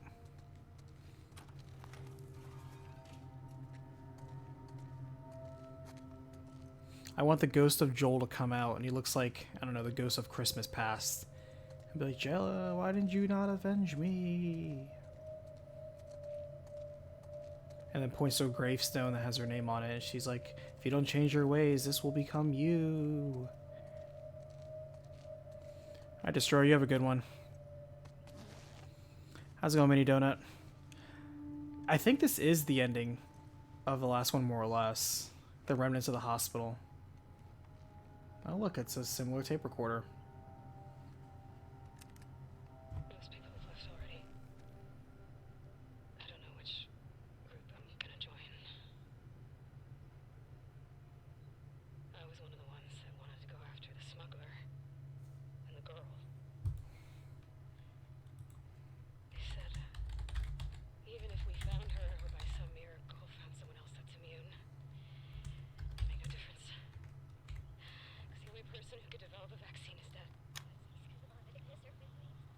Or by some miracle found someone else that's immune. Yeah, I thought she was going to stop at that part because that means she found definitive evidence that Joel was lying. Found someone else that's immune. It'd make no difference. Because the only person. Ellie!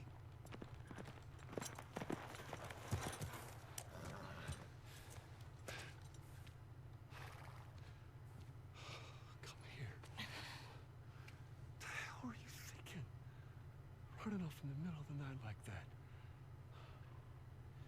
You talk to me. You don't just leave me a goddamn note. Oh yeah, this is a flashback, Mini Donut. Joel's not alive. MMA, I'll see you later. Tell me.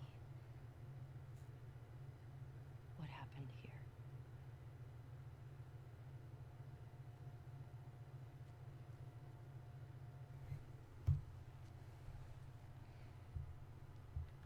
If you lie to me one more time, I'm gone.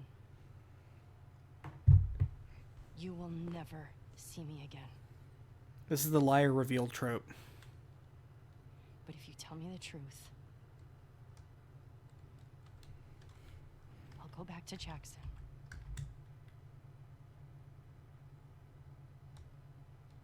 No matter what it is.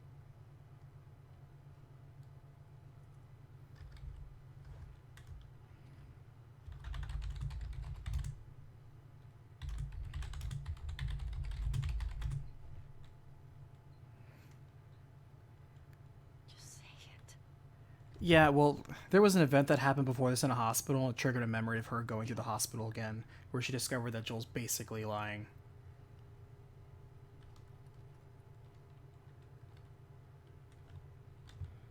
Making a vaccine.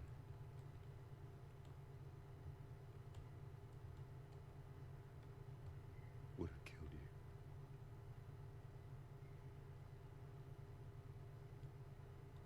Oh, he confesses.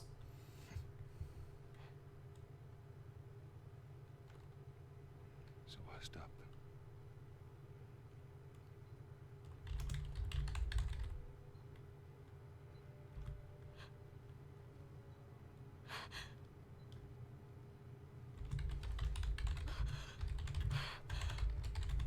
Oh my god.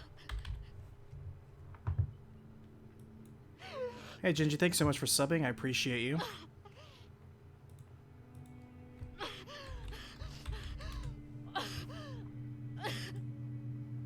Don't you fucking touch me!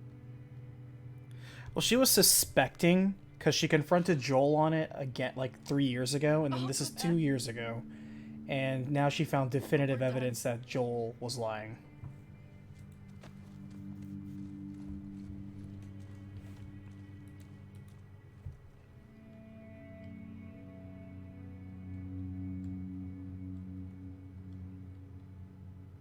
Alright, so new chapter. We actually have story 2.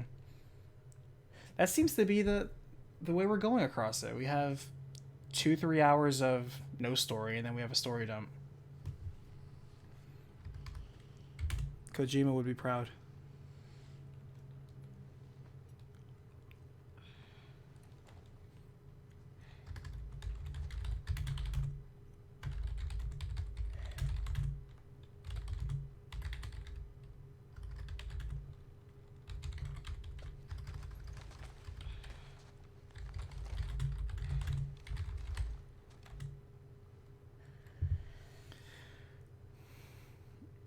Her body damage is meant to reflect that, she's been through a rough spot, murdering massive amounts of people relentlessly, but then feeling bad about torturing one person.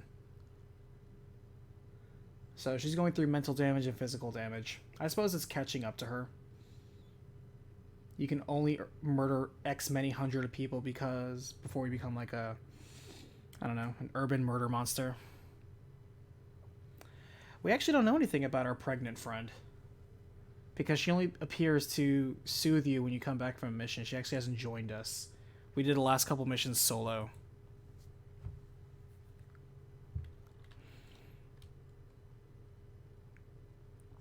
Let's see. So writing down, found a tape recording a statement that Ellie's the only immune person, and she's looking for that. She confronts. I have to look back on how they said it. Did the recording say that the doctor was the only person who was researching the cure, or the only person who could have developed a cure?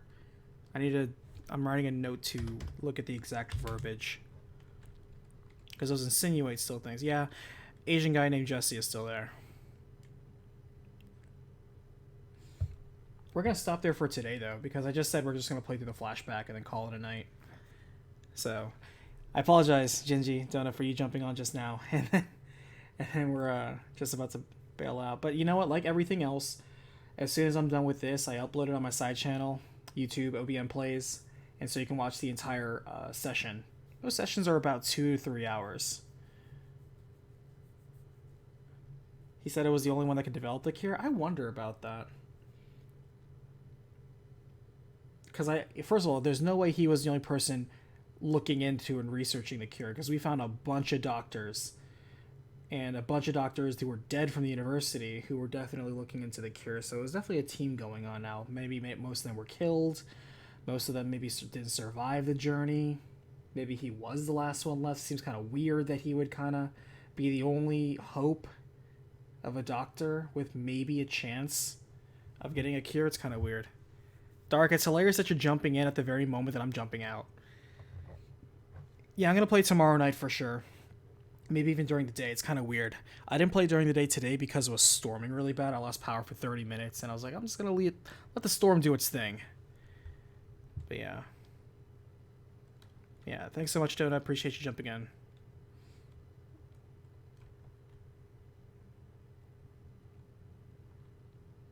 And don't you love when people are being jerks and they cough in your face just because you're trying to do your job? Love it. Alright, last few notes. Hi, the doctor confronted all that. Alright, so thank you so much for watching. I appreciate you guys joining this journey yet on The Last of Us Part 2. We got a little bit more story. And where do we still stand on this game, I wonder? So far for me, it still hasn't moved the needle up or down. It's still a very well-polished average game, but this session alone has exposed many flaws in some of the technical details. We've encountered so many glitches in this session alone. It's almost comical. It's so weird. And yet at the same time, there were a couple really good ideas that were introduced in this session too. I think the redesign of the stalkers was very nice. I thought the fake out during the workbench was very nice.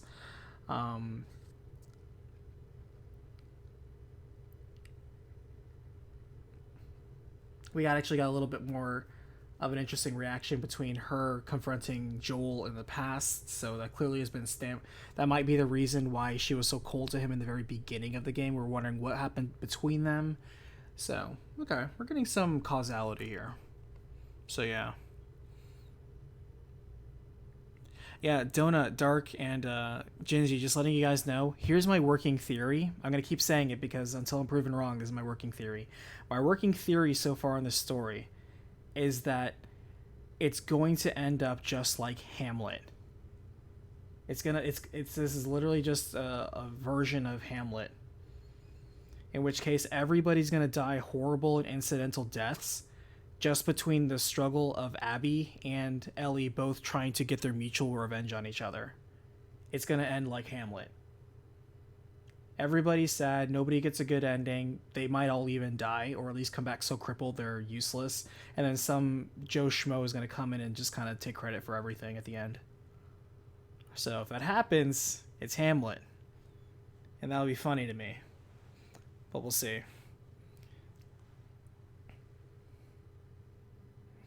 But yeah, if the story is revenge and everyone around you pays the price, then that's the moral of Hamlet. It is an Elizabethan tragedy 101. Have we seen Tommy yet? I mean, he was just in the last flashback. But no, we actually haven't seen Tommy yet. We still haven't found Tommy. But now it's kind of moved less from finding Tommy, because now that she tortured information on where Abby is, her goal now is pursuing Abby. So we'll see what happens in the next chapter. She's less concerned about Tommy now that she has a beat on Abby. So there we go. We'll see what happens. But yeah, I'm Money Black Mage. Thank you so much for watching. I'll see you on the next Battlefield.